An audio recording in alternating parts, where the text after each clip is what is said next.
जुगो जुग अटल सारी मनुखता नूं अपने प्यार दे कलावे विच भरन वाले रहम ते रहीम गुरबाणी ज्ञान दे मुजस्मे चवर छत्र तखत दे मालक हाजरा हजूर ज़ाहरा ज़हूर सर्व कला भरपूर दीन दुनिया दे मालक सिखां दे रहबर साहिब सतगुरु श्री गुरु ग्रंथ साहिब गरीब नवाज सच्चे पातशाह जी की पावन पवित्र दर हजूरी अंदर बड़ी प्यार मुहब्बत चाह उत्साह दे नाल इस गोष्ठी कैंप दे अंदर तुसी सारे एकत्र होए हो। सतगुरु दी बाणी का एक नियम हैगा कि इकट्ठ ज़्यादा लोगों का इकट्ठ जरूरी नहीं है, ज़्यादा ताकत का होना जरूरी होता। तो तुहाडा छोटा जिहा इकट्ठ है चाहे तो वो जरूरी है कि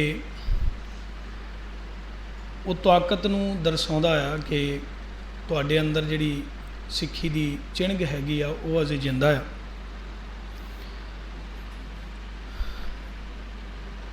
मैं वैसे बोलना चाहुंदा सी तुहाडे सामने कि रैगूलर असी कीर्तन दीवाना दे विच संगत दे रूबरू हुन्ने आ, स्टेज दे उत्ते भी जाने आ।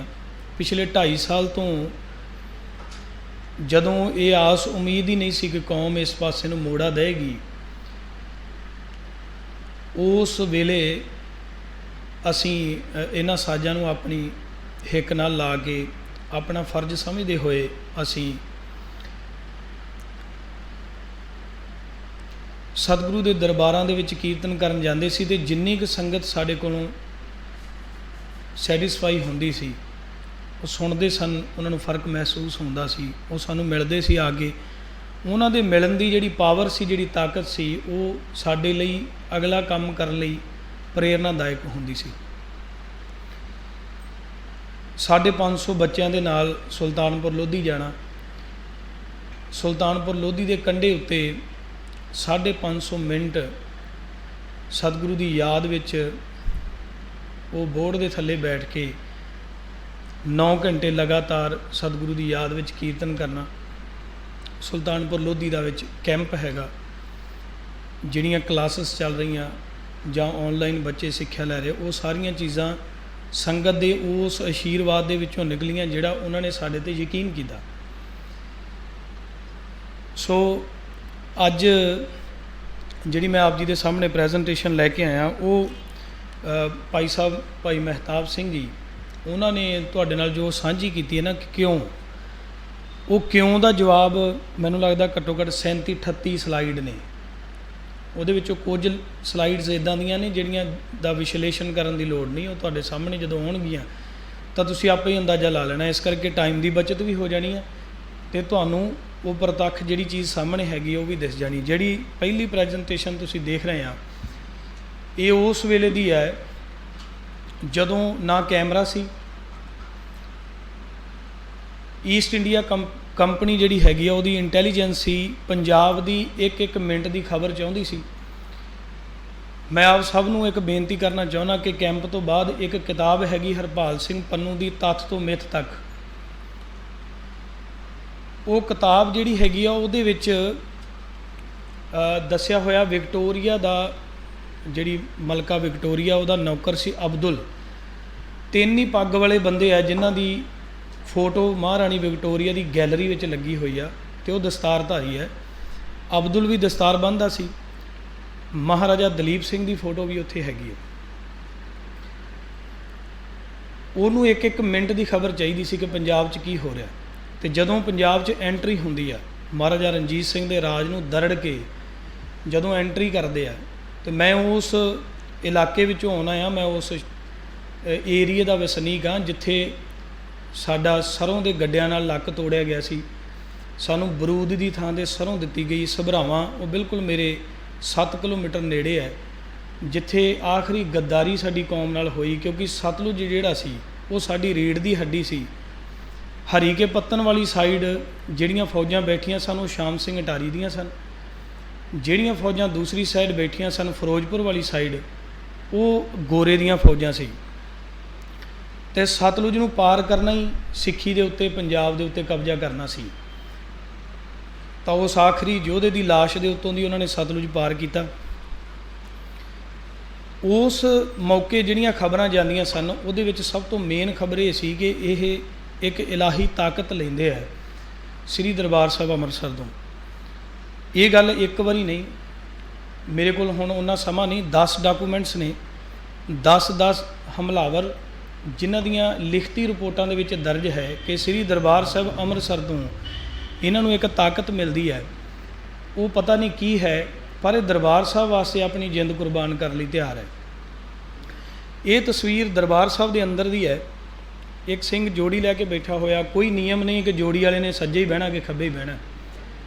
ਇਹ ਤਸਵੀਰ ਇੱਕ ਗੋਰੇ ਵੱਲੋਂ ਬਣਾਈ ਗਈ ਹੈ ਈਸਟ ਇੰਡੀਆ ਕੰਪਨੀ ਨੂੰ ਇਹ ਦੱਸਣ ਵਾਸਤੇ ਕਿ ਭਾਈ ਇਹਨਾਂ ਦੇ ਦਰਬਾਰ ਦਾ ਆਹ ਹਾਲ ਹੁੰਦਾ। ਉਹ ਹਾਲ ਨੂੰ ਬਿਆਨ ਕਰਨੇ ਸ੍ਰੀ ਦਰਬਾਰ ਸਾਹਿਬ ਅੰਮ੍ਰਿਤਸਰ ਦੇ ਅੰਦਰੂਨੀ ਹਿੱਸੇ ਦਾ ਪ੍ਰਾਚੀਨ ਸਕੈਚ ਇੱਕ ਗੋਰੇ ਵੱਲੋਂ ਬਣਾਇਆ ਗਿਆ। ਉਹਦੇ ਵਿੱਚ ਇੱਕ ਰਬਾਬੀ ਬੈਠਾ ਹੋਇਆ, ਰਬਾਬੀ ਦੀ ਗੋਦ ਵਿੱਚ ਇੱਕ ਬੱਚਾ ਬੈਠਾ ਹੋਇਆ। ਦੇਖੋ ਧਿਆਨ ਨਾਲ, ਹੁਣ ਸਾਨੂੰ ਕਹਿੰਦੇ ਆ ਕਿ ਕੈਮਰੇ ਦੇ ਅੱਗੋਂ ਦੀ ਨਾ ਲੰਘ ਜਾਓ ਕੋਈ। ਹੁਣ ਸਾਡੇ ਲਈ ਕੈਮਰੇ ਵਿਸ਼ੇਸ਼ ਹੋ ਗਏ ਆ, ਸ਼ਕਲਾਂ ਵਿਸ਼ੇਸ਼ ਹੋ ਗਈਆਂ, ਪਰ ਜਿਹੜੇ ਨਿਯਮ ਹੁੰਦੇ ਉਹ ਵਿਸ਼ੇਸ਼ ਨਹੀਂ ਰਹੇ। ਵੇਖੋ ਬੱਚਾ ਗੋਦੀ 'ਚ ਬੈਠਾ ਹੋਇਆ, ਸੰਗਤ ਕੋਈ ਜੰਗਲਾ ਨਹੀਂ ਹੈ, ਸਿੱਧਾ ਸਤਿਗੁਰੂ ਦਾ ਪ੍ਰਕਾਸ਼ ਹੈਗਾ, ਸਾਰੇ ਲੰਘ ਰਹੇ। ਇਹ ਗੋਰੇ ਵੱਲੋਂ ਚਿਤਰਿਆ ਹੋਇਆ ਇੱਕ ਦ੍ਰਿਸ਼ ਹੈਗਾ। ਇਹ ਉਹਨੇ ਈਸਟ ਇੰਡੀਆ ਕੰਪਨੀ ਨੂੰ ਭੇਜਿਆ ਕਿ ਆ ਇਹਨਾਂ ਦੇ ਦਰਬਾਰ ਸਾਹਿਬ ਕੀ ਹੈ। ਉਹ ਕਹਿੰਦਾ ਆਹ ਆ ਜਿਹੜਾ ਸਕੈਚ ਤੁਹਾਨੂੰ ਅੱਜ ਅੰਮ੍ਰਿਤਸਰ ਦੀਆਂ ਗਲੀਆਂ ਦੇ ਵਿੱਚ ਮਿਲਦਾ ਨਾ, ਬਾਹਰ ਵਾਲਾ ਪਾਸਾ ਉੱਤੇ ਲਿਖਿਆ ਹੁੰਦਾ 1849 ਸ਼ਾਇਦ, ਉਹ ਤਸਵੀਰ ਇੱਕ ਸਕੈਚ ਜਿਹਾ ਮਿਲਦਾ ਪੁਰਾਣਾ, ਅਤੇ ਅਸੀਂ ਬੜੇ ਮਾਣ ਨਾਲ ਘਰ ਲਾਉਂਦੇ ਹਾਂ ਕਿ ਸਭ ਤੋਂ ਪੁਰਾਣਾ ਸਕੈਚ ਆ। ਉਹ ਸਕੈਚ ਬਾਹਰ ਦਾ, ਇਹ ਸਕੈਚ ਅੰਦਰ ਦਾ, ਦੋਵੇਂ ਤਿਆਰ ਕਰਕੇ ਈਸਟ ਇੰਡੀਆ ਕੰਪਨੀ ਨੂੰ ਹੈਂਡਓਵਰ ਕਰਕੇ ਉੱਥੇ ਪਹੁੰਚਾਏ ਗਏ ਸੀ ਕਿ ਆਹ ਇਹਨਾਂ ਦਾ ਹੈਗਾ। ਉਹ ਕਹਿੰਦੀ ਵੀ ਕਰਦੇ ਕੀ ਹੈ। ਫਿਰ ਉਹ ਸਾਰੀ ਉਸ ਚਿੱਠੀ ਦੇ ਵਿੱਚ ਹਾਲ ਬਿਆਨ ਕੀਤਾ ਗਿਆ ਕਿ ਇੱਦਾਂ ਕਰਦੇ ਆ। ਸੋ ਇਹ ਸਾਡੀ ਗੁਰਬਾਣੀ ਕੀਰਤਨ ਦੀ ਜਿਹੜੀ ਦਰਬਾਰ ਸਾਹਿਬ ਦੀ ਮਰਿਆਦਾ ਸੀ ਉਹਦਾ ਇੱਕ ਚਿੱਤਰ ਹੈਗਾ। ਨੈਕਸਟ, ਸਾਡੀ ਕੀਰਤਨ ਦੀ ਮਰਿਆਦਾ ਕੀ ਹੈ, ਸਿਫਤ ਹੈਗੀ ਹੈ। ਉਹਦੇ ਵਿੱਚ ਇੱਕ ਕਸਵੱਟੀ ਵੀ ਹੈ। ਕਸਵੱਟੀ ਕੀ ਹੈ ਕਿ ਤੁਸੀਂ ਕਿਸੇ ਦੇ ਪੈਰਾਂ 'ਚ ਬਹਿ ਕੇ ਕੀਰਤਨ ਕਰਨਾ, ਕਿਸੇ ਮੂਰਤੀ ਦੇ ਅੱਗੇ ਕੀਰਤਨ ਕਰਨਾ, ਕਿਸੇ ਨੂੰ ਖੁਸ਼ ਕਰਨ ਲਈ ਕੀਰਤਨ ਕਰਨਾ ਕਿ ਭਾਈ ਸਾਹਿਬ ਬੱਲੇ ਬੱਲੇ ਕਰਾਤੀ, ਅੱਜ ਐਸੀ ਕੰਪੋਜੀਸ਼ਨ ਪੜ੍ਹੀ ਹੈ, ਇਹਦੇ ਵਿੱਚੋਂ ਆਪਾਂ ਬਾਹਰ ਨਿਕਲਣਾ। ਜਿੰਨੇ ਤੁਸੀਂ ਬੈਠੇ ਹੋਣਾ, ਮੈਂ ਮਜਲਿਸ ਰਬਾਬੀਆਂ ਕੈਂਪ ਦੇ ਵਿੱਚ ਵੀ ਇਹ ਗੱਲ ਕਹੀ ਸੀ ਕਿ ਆਨੰਦ ਜਿਹੜਾ ਆ ਉਹਦੀ ਵਿਆਖਿਆ ਨਹੀਂ ਹੈਗੀ। ਅਤੇ ਜੇ ਤੁਸੀਂ ਕਿਸੇ ਕੀਰਤਨ ਨੂੰ ਕਹਿੰਦੇ ਵੀ ਵਾਹ ਭਾਈ ਸਾਹਿਬ ਬੱਲੇ ਬੱਲੇ ਕਰਾਤੀ, ਆਨੰਦ ਲਿਆਤਾ ਜੀ, ਇੱਥੇ ਤਾਂ ਇਕੱਠ ਬੜਾ ਸੀ, ਇਹ ਚੀਜ਼ ਆਨੰਦ 'ਚੋਂ ਨਹੀਂ ਨਿਕਲੀ, ਇਹ ਤੁਹਾਡੀ ਚਾਪਲੂਸੀ 'ਚੋਂ ਨਿਕਲੀ ਹੈ। ਸਿੱਖ ਚਾਪਲੂਸ ਨਹੀਂ ਹੁੰਦਾ। ਤੁਸੀਂ ਭਾਈ ਸਾਹਿਬ ਨੂੰ ਕਹਿ ਸਕਦੇ ਵੀ ਸਤਿਗੁਰੂ ਤੁਹਾਨੂੰ ਅਸੀਸ ਦੇਵੇ ਅਤੇ ਤੁਹਾਡੇ ਕੀਰਤਨ 'ਚ ਹੋਰ ਆਨੰਦ ਮਹਾਰਾਜ ਭਰ ਦੇਵੇ। ਇਹ ਅਸੀਸ ਅਰਦਾਸ ਤੁਸੀਂ ਕਰ ਸਕਦੇ, ਪਰ ਉਹਦਾ ਹੱਥ ਫੜ ਕੇ ਇਹ ਨਹੀਂ ਕਹਿ ਸਕਦੇ ਬੱਲੇ ਬੱਲੇ ਕਰਾਤੀ। ਉਹ ਬੱਲੇ ਬੱਲੇ ਹੁੰਦੀ ਹੈ ਗਾਣਿਆਂ ਦੀਆਂ ਧੁਨਾਂ ਦੇ ਵਿੱਚ। ਕਸਵੱਟੀ ਹੈ ਉਹਦੇ ਵਿੱਚ ਕਿ ਗੁਰੂ ਦੇ ਇਰਦ ਗਿਰਦ ਰਹਿਣਾ ਆ, ਮਨੁੱਖ ਦੀ ਉਹਦੇ 'ਚ ਕਿਤੇ ਸਿਫਤ ਨਹੀਂ ਹੈ। ਅੱਗੇ ਹੈਗੀ ਹੈ ਵਿਚਾਰ।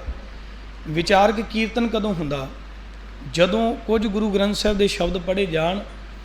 ਜਿੱਦਾਂ ਹੁਣ ਭਾਈ ਸਾਹਿਬ ਦੱਸ ਰਹੇ ਸੀ ਕਿ ਅਸੀਂ ਪਿੰਡ ਕਹਿਣਾ ਜਾਂ ਅਸੀਂ ਚੁੱਪ ਕਹਿਣਾ, ਇਹ ਵਿਚਾਰ ਦਾ ਹਿੱਸਾ ਹੁੰਦਾ ਕਿ ਕੀਰਤਨ ਕਰਨ ਵੇਲੇ ਕੀਰਤਨੀਆ ਸਿੰਘ ਜਿਹੜਾ ਸ਼ਬਦ ਪੜ੍ਹੇਗਾ ਉਹ ਸ਼ਬਦ ਦੀ ਵਿਆਖਿਆ ਨਾ ਕਰਨ ਦੀ ਲੋੜ ਪਵੇ, ਉਹ ਸ਼ਬਦ ਆਪਣੇ ਆਪ 'ਚ ਸਭ ਕੁਝ ਬੋਲ ਕੇ ਦੱਸ ਦੇ, ਉਹਦੀ ਕੰਪੋਜੀਸ਼ਨ ਉਸ ਆਧਾਰ 'ਤੇ ਤਿਆਰ ਹੋਏਗੀ। ਕੀਰਤਨ 3 ਤਰ੍ਹਾਂ ਨਾਲ ਹੁੰਦਾ। ਇੱਕ ਹੁੰਦਾ ਆ ਜਿਹੜੇ ਗੰਧਰਵ ਲੋਕ ਸੰਗਤ ਵਿੱਚ ਬੈਠੇ ਹੋਏ ਆ, ਜਿਨ੍ਹਾਂ ਨੂੰ ਕੋਈ ਮਤਲਬ ਨਹੀਂ ਹੈ ਸਿੰਪਲੀਸਿਟੀ ਦੇ ਨਾਲ ਕਿ ਤੁਸੀਂ ਸਿੱਧੀ ਕੰਪੋਜੀਸ਼ਨ ਪੜ੍ਹੋ। ਉਹ ਇਸ ਕਰਕੇ ਆਏ ਆ ਕਿ ਤੁਹਾਡੇ ਕੋਲ ਕਿੰਨੀ ਮੁਹਾਰਤ ਆ, ਤੁਸੀਂ ਕਿੰਨਾ ਕੁ ਗੁਣ ਲਈ ਬੈਠੇ ਹੋ ਆਪਣੇ ਅੰਦਰ। ਇੱਕ ਕੰਪੋਜੀਸ਼ਨ ਧਰੁਪਦ ਗਾਇਨ ਸ਼ੈਲੀ ਦੇ ਵਿੱਚ ਵੱਡੇ ਖਿਆਲ ਦੇ ਵਿੱਚ ਉਹ ਗਾਈ ਜਾਂਦੀ ਸੀ। ਦੂਜੀ ਕੰਪੋਜੀਸ਼ਨ ਹੁੰਦੀ ਸੀ ਜਿਹਦੇ 'ਚ ਸੰਗਤ ਰਲ ਕੇ ਕੀਰਤਨ ਕਰੇ, ਤੁਸੀਂ ਸਾਰੇ ਨਾਲ ਬੋਲੋ ਮੇਰੇ। ਤੀਜੀ ਕੰਪੋਜੀਸ਼ਨ ਸੀ ਕਿ ਜਿਹੜੀ ਬਿਲਕੁਲ ਹੀ ਵਿਚਾਰ ਦੇ ਆਧਾਰ 'ਤੇ ਚੱਲਦੀ ਹੈ, ਉਹਦੇ ਵਿੱਚ ਬਹੁਤਾ ਜ਼ਿਆਦਾ ਰਾਗ ਦੇ ਉੱਤੇ ਦਾ ਤਾਲ 'ਤੇ ਧਿਆਨ ਨਹੀਂ ਦਿੱਤਾ ਜਾਂਦਾ, ਉਹਦੇ 'ਚ ਬਹੁਤ ਜ਼ਿਆਦਾ ਫੋਕਸ ਸ਼ਬਦ 'ਤੇ ਕੀਤਾ ਜਾਂਦਾ। ਅੱਗੇ ਹੈਗੀ ਆ ਤਾੜਨਾ। ਕੀਰਤਨ ਦੇ ਵਿੱਚ ਤਾੜਨਾ ਦੇ ਸ਼ਬਦ 95% ਗਾਇਬ ਹੋ ਚੁੱਕੇ ਆ। ਕਿਉਂ? ਭਾਈ ਸਾਹਿਬ ਜੀ ਤੁਹਾਨੂੰ ਇਹ ਸ਼ਬਦ ਨਹੀਂ ਸੀ ਪੜ੍ਹਨਾ ਚਾਹੀਦਾ। ਭਾਈ ਸਾਹਿਬ ਜੀ ਵੇਖੋ ਗੁੱਸਾ ਕਰਦੇ ਆ ਜੀ। ਭਾਈ ਸਾਹਿਬ ਜੀ ਇੱਦਾਂ ਹੈ ਜੀ, ਅਸੀਂ ਬੈਂਗਲੌਰ ਗਏ ਸੀ ਕੀਰਤਨ ਕਰਨ ਵਾਸਤੇ, ਮੁੱਖ ਮੰਤਰੀ ਆ ਗਿਆ ਦਰਬਾਰ ਦੇ ਵਿੱਚ, ਸੈਕਟਰੀ ਆ ਕੇ ਸਾਨੂੰ ਕਹਿੰਦਾ ਜੀ ਕੀਰਤਨ ਬੰਦ ਕਰ ਦਿਓ। ਮੈਂ ਕਿਹਾ ਜੀ ਕਿਹਦੀ ਆਗਿਆ ਨਾਲ? ਸਾਨੂੰ ਤੁਸੀਂ 1 ਘੰਟਾ ਦਿੱਤਾ ਆ ਅਤੇ ਗੁਰੂ ਦੀ ਹਜ਼ੂਰੀ 'ਚ ਤੁਸੀਂ ਬੋਲਿਆ ਕਿ ਭਾਈ ਸਾਹਿਬ 1 ਘੰਟਾ ਲਾਉਣਗੇ ਅਤੇ 35 ਮਿੰਟ ਬਾਅਦ ਕੀਰਤਨ ਬੰਦ ਕਰਨਾ ਕਿਹਦੀ ਆਗਿਆ? ਇਸ ਕਰਕੇ ਕਿ ਮੁੱਖ ਮੰਤਰੀ ਆ ਗਿਆ। ਮੈਂ ਕਿਹਾ ਇਹਨੂੰ ਬਿਠਾਓ ਸਾਹਮਣੇ, ਮੁੱਖ ਮੰਤਰੀ ਕੋਲ ਟਾਈਮ ਹੈਗਾ ਤਾਂ 25 ਮਿੰਟ ਬਹਿ ਜੇ, ਨਹੀਂ ਤਾਂ ਚਲਾ ਜਾਏ। ਕੀਰਤਨ ਨਹੀਂ ਬੰਦ ਹੋਣਾ, ਇਹ ਗੁਰੂ ਦੀ ਮਰਿਆਦਾ ਹੈ। ਇਹ ਬੈਂਗਲੌਰ ਦੀ ਗੱਲ ਹੈਗੀ।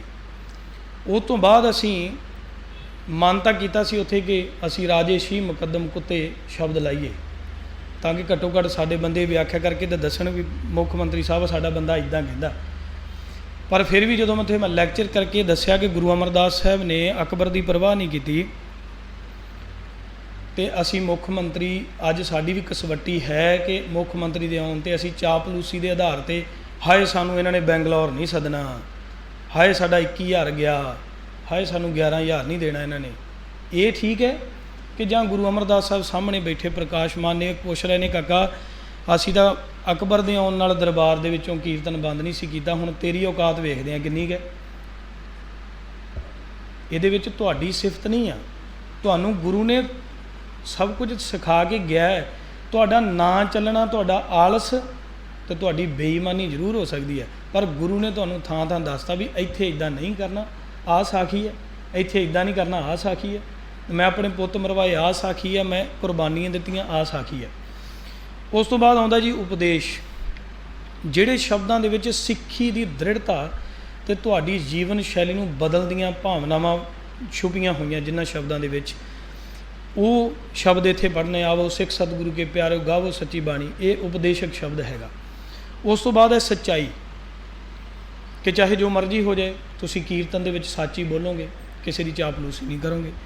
ਉਸ ਤੋਂ ਬਾਅਦ ਨੇ ਹਾਲਾਤ, ਜਿਹੜੇ ਹਾਲਾਤ ਨੇ ਨਾ ਉਹ ਬਹੁਤ ਮੈਟਰ ਕਰਦੇ ਆ ਕਿ ਤੁਸੀਂ ਕਿਸ ਹਾਲਾਤ ਵਿੱਚ ਕੀਰਤਨ ਕਰ ਰਹੇ ਹੋ ਅਤੇ ਤੁਸੀਂ ਸ਼ਬਦ ਕਿਹੜਾ ਪੜ੍ਹ ਰਹੇ ਹੋ। ਅਸੀਂ ਕਿਸਾਨੀ ਮੋਰਚੇ ਦੇ ਵਿੱਚ ਜਦੋਂ ਸ਼ਬਦ ਪੜ੍ਹਨ ਵਾਸਤੇ ਗਏ ਸੀ ਅਤੇ ਉੱਥੇ ਹੁਣ ਅਸੀਂ ਇਹ ਥੋੜ੍ਹਾ ਕਹਿ ਸਕਦੇ ਸੀ ਆਵੋ ਸਿੱਖ ਸਤਿਗੁਰ ਕੇ ਪਿਆਰਿਓ ਗਾਵੋ ਸੱਚੀ ਬਾਣੀ, ਉਹ ਤਾਂ ਮਸਲਾ ਹੀ ਹੋਰ ਸੀ।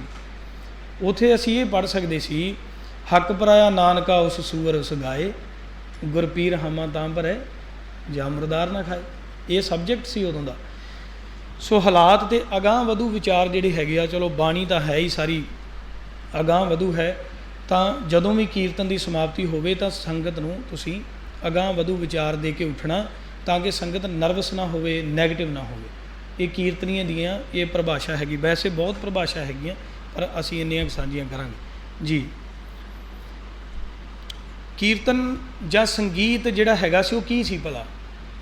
ਭਾਰਤੀ ਸੰਗੀਤ ਜਾਂ ਸ਼ਾਸਤਰੀ ਸੰਗੀਤ ਜਿਹੜਾ ਹੈਗਾ ਉਹ ਸਾਰਾ ਆਰਤੀਆਂ ਦੇ ਉੱਤੇ, ਪੂਜਾ, ਦੇਵੀ ਦੇਵਤਿਆਂ ਨੂੰ ਖੁਸ਼ ਕਰਨਾ, ਇਹ ਸਾਰੀਆਂ ਦੇ ਉੱਤੇ ਨਿਰਭਰ ਸੀ। ਨੈਕਸਟ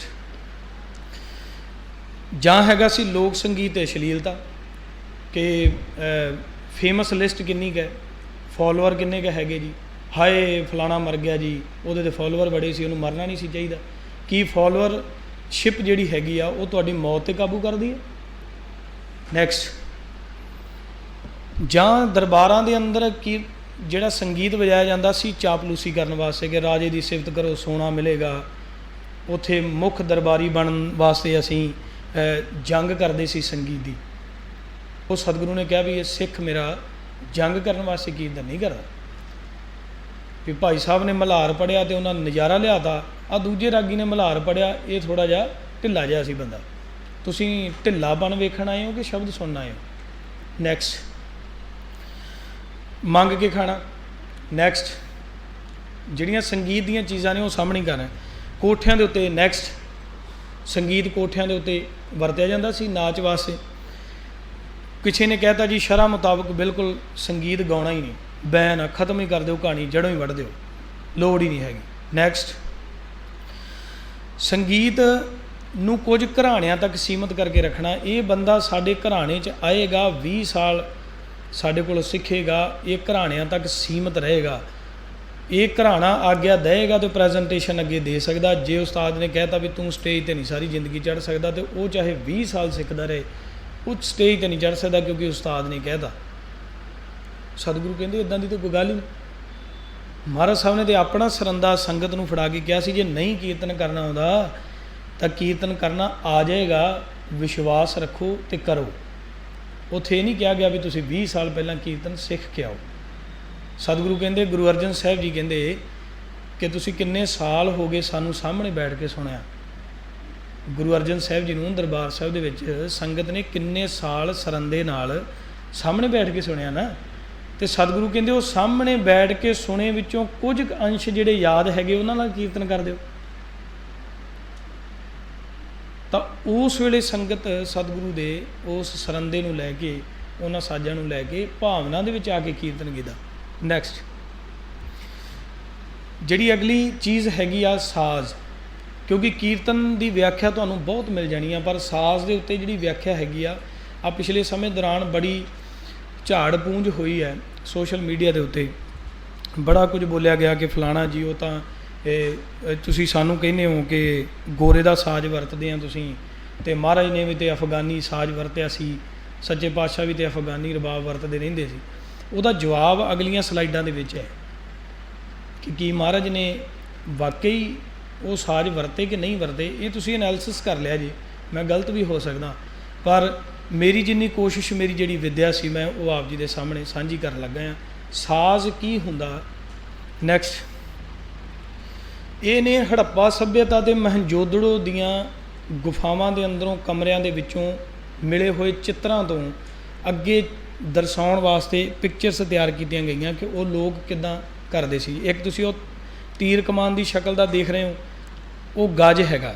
ਜਿਹੜਾ ਇੱਧਰਲੇ ਬੰਨੇ ਤੁਸੀਂ ਤੂੰਬਾ ਰਬਾਬ ਦੀ ਸ਼ਕਲ ਵਰਗਾ ਦੇਖ ਰਹੇ ਹੋ, ਇਹ ਉਹ ਗੱਜ ਦੇ ਨਾਲ ਵੱਜਦਾ।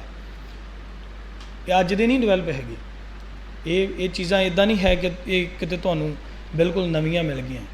ਹੜੱਪਾ ਸੱਭਿਅਤਾ ਅਤੇ ਮਹੰਜੋਦੜੋ ਤੁਸੀਂ ਅੰਦਾਜ਼ਾ ਲਾ ਸਕਦੇ, ਅੱਗੇ ਤੁਸੀਂ ਸਟੱਡੀ ਕੀਤੀ ਹੋਈ ਹੈ। ਨੈਕਸਟ ਇਹ ਸਾਜ਼ ਜਿਹੜੇ ਹੈਗੇ ਆ, ਤੁਸੀਂ ਉਹ ਦੇਖਿਆ ਗੋਰੇ ਪਿਆਨੋ ਟਾਈਪ ਇੱਕ ਗੋਲ ਜਿਹਾ ਇੱਦਾਂ ਲੈ ਕੇ ਉਹਨੂੰ ਵਜਾਉਂਦੇ ਆ, ਜ਼ੈਲੋਫੋਨ ਸ਼ਾਇਦ ਕਹਿੰਦੇ ਉਹਨੂੰ।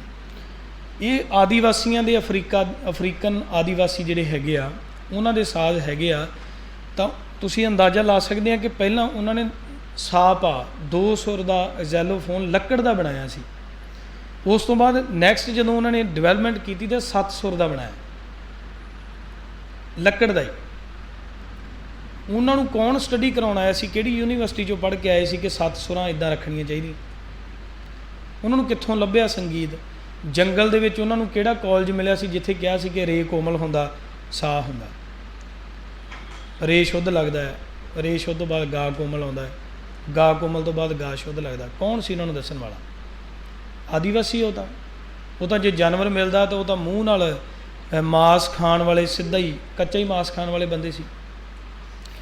ਬੀਟ ਵਾਸਤੇ ਤੁਸੀਂ ਦੇਖ ਸਕਦੇ ਹੋ ਉਹਨਾਂ ਨੇ ਸਾਰੇ ਜਾਨਵਰਾਂ ਦੀਆਂ ਖੱਲਾਂ ਮੜ ਕੇ ਨੀਚੇ ਕਿਸੇ ਦਰਖਤ ਦੇ ਅੰਦਰ ਉਹ ਸ਼ੇਕ ਕਰਕੇ ਉਹਦੇ ਉੱਤੋਂ ਬੇਸ ਬਣਾ ਕੇ ਆ ਸਾਰੇ ਜਿੰਨੇ ਵੀ ਹੈਗੇ ਆ ਉਹ ਉਹਨਾਂ ਨੇ ਤਿਆਰ ਕੀਤੇ।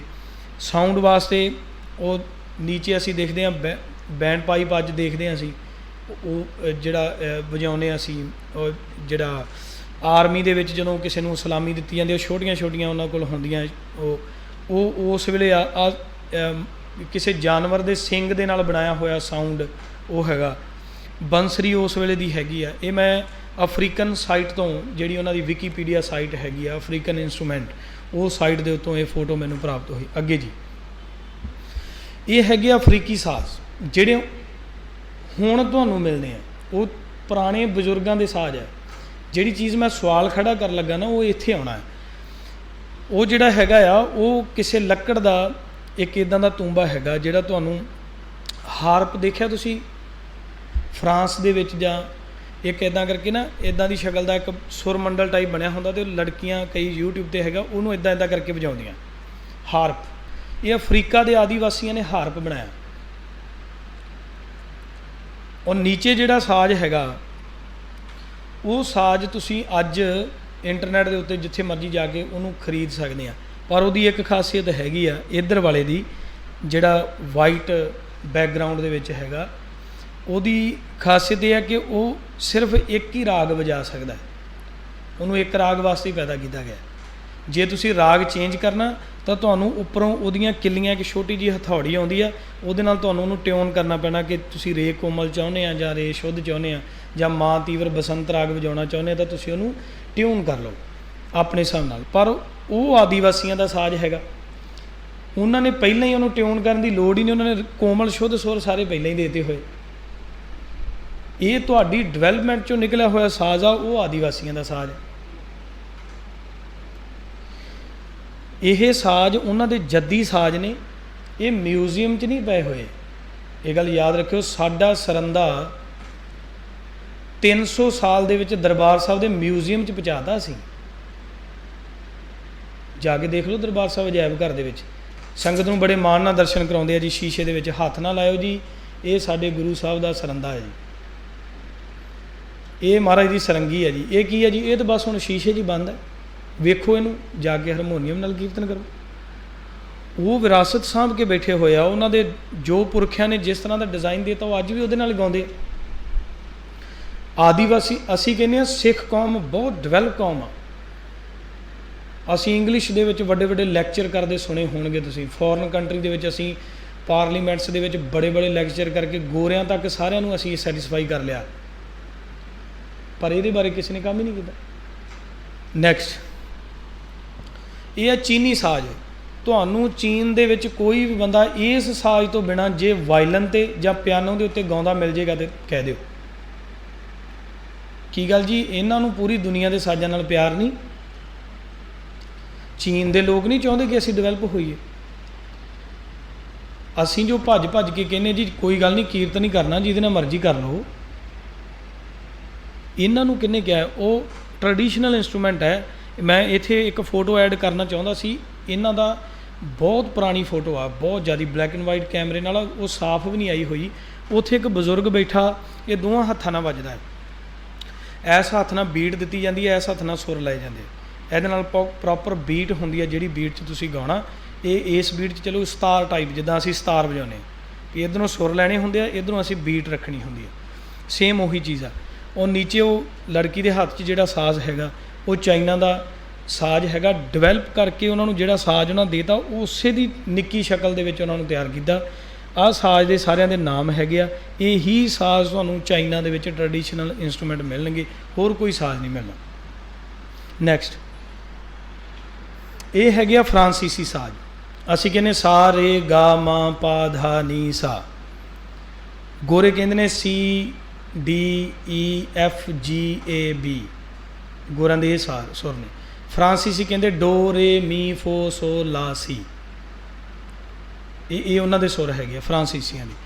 ਉਹਨਾਂ ਸੁਰਾਂ ਨੂੰ, ਉਹਨਾਂ ਦੀ ਆਵਾਜ਼ ਨੂੰ, ਉਹਨਾਂ ਦੀ ਗਾਇਨ ਸ਼ੈਲੀ ਨੂੰ ਜਿਹੜੇ ਸਾਜ਼ ਰੀਪ੍ਰਜੈਂਟ ਕਰਦੇ ਸੀ, ਉਹਨਾਂ ਨੇ ਆਪਣੀ ਸ਼ਕਲ ਦੇ ਆਧਾਰ 'ਤੇ ਆਪਣੇ ਡਿਜ਼ਾਈਨ, ਆਪਣੇ ਲੋਕਾਂ ਦੀ ਮਾਨਸਿਕਤਾ, ਉਹਨਾਂ ਨੂੰ ਕੀ ਪਸੰਦ ਹੈਗਾ, ਤਿੱਖੀ ਆਵਾਜ਼ ਪਸੰਦ ਹੈ, ਸਾਊਂਡ ਘੱਟ ਚਾਹੀਦਾ, ਬੇਸ ਚਾਹੀਦਾ, ਕੀ ਚਾਹੀਦਾ, ਉਹ ਸਾਰਾ ਕੁਝ ਉਹਨਾਂ ਨੇ ਉੱਦਾਂ ਡਿਜ਼ਾਈਨ ਕਰਕੇ ਉਹਨਾਂ ਨੇ ਆਪਣੇ ਸਾਜ਼ ਬਣਾ ਲਏ।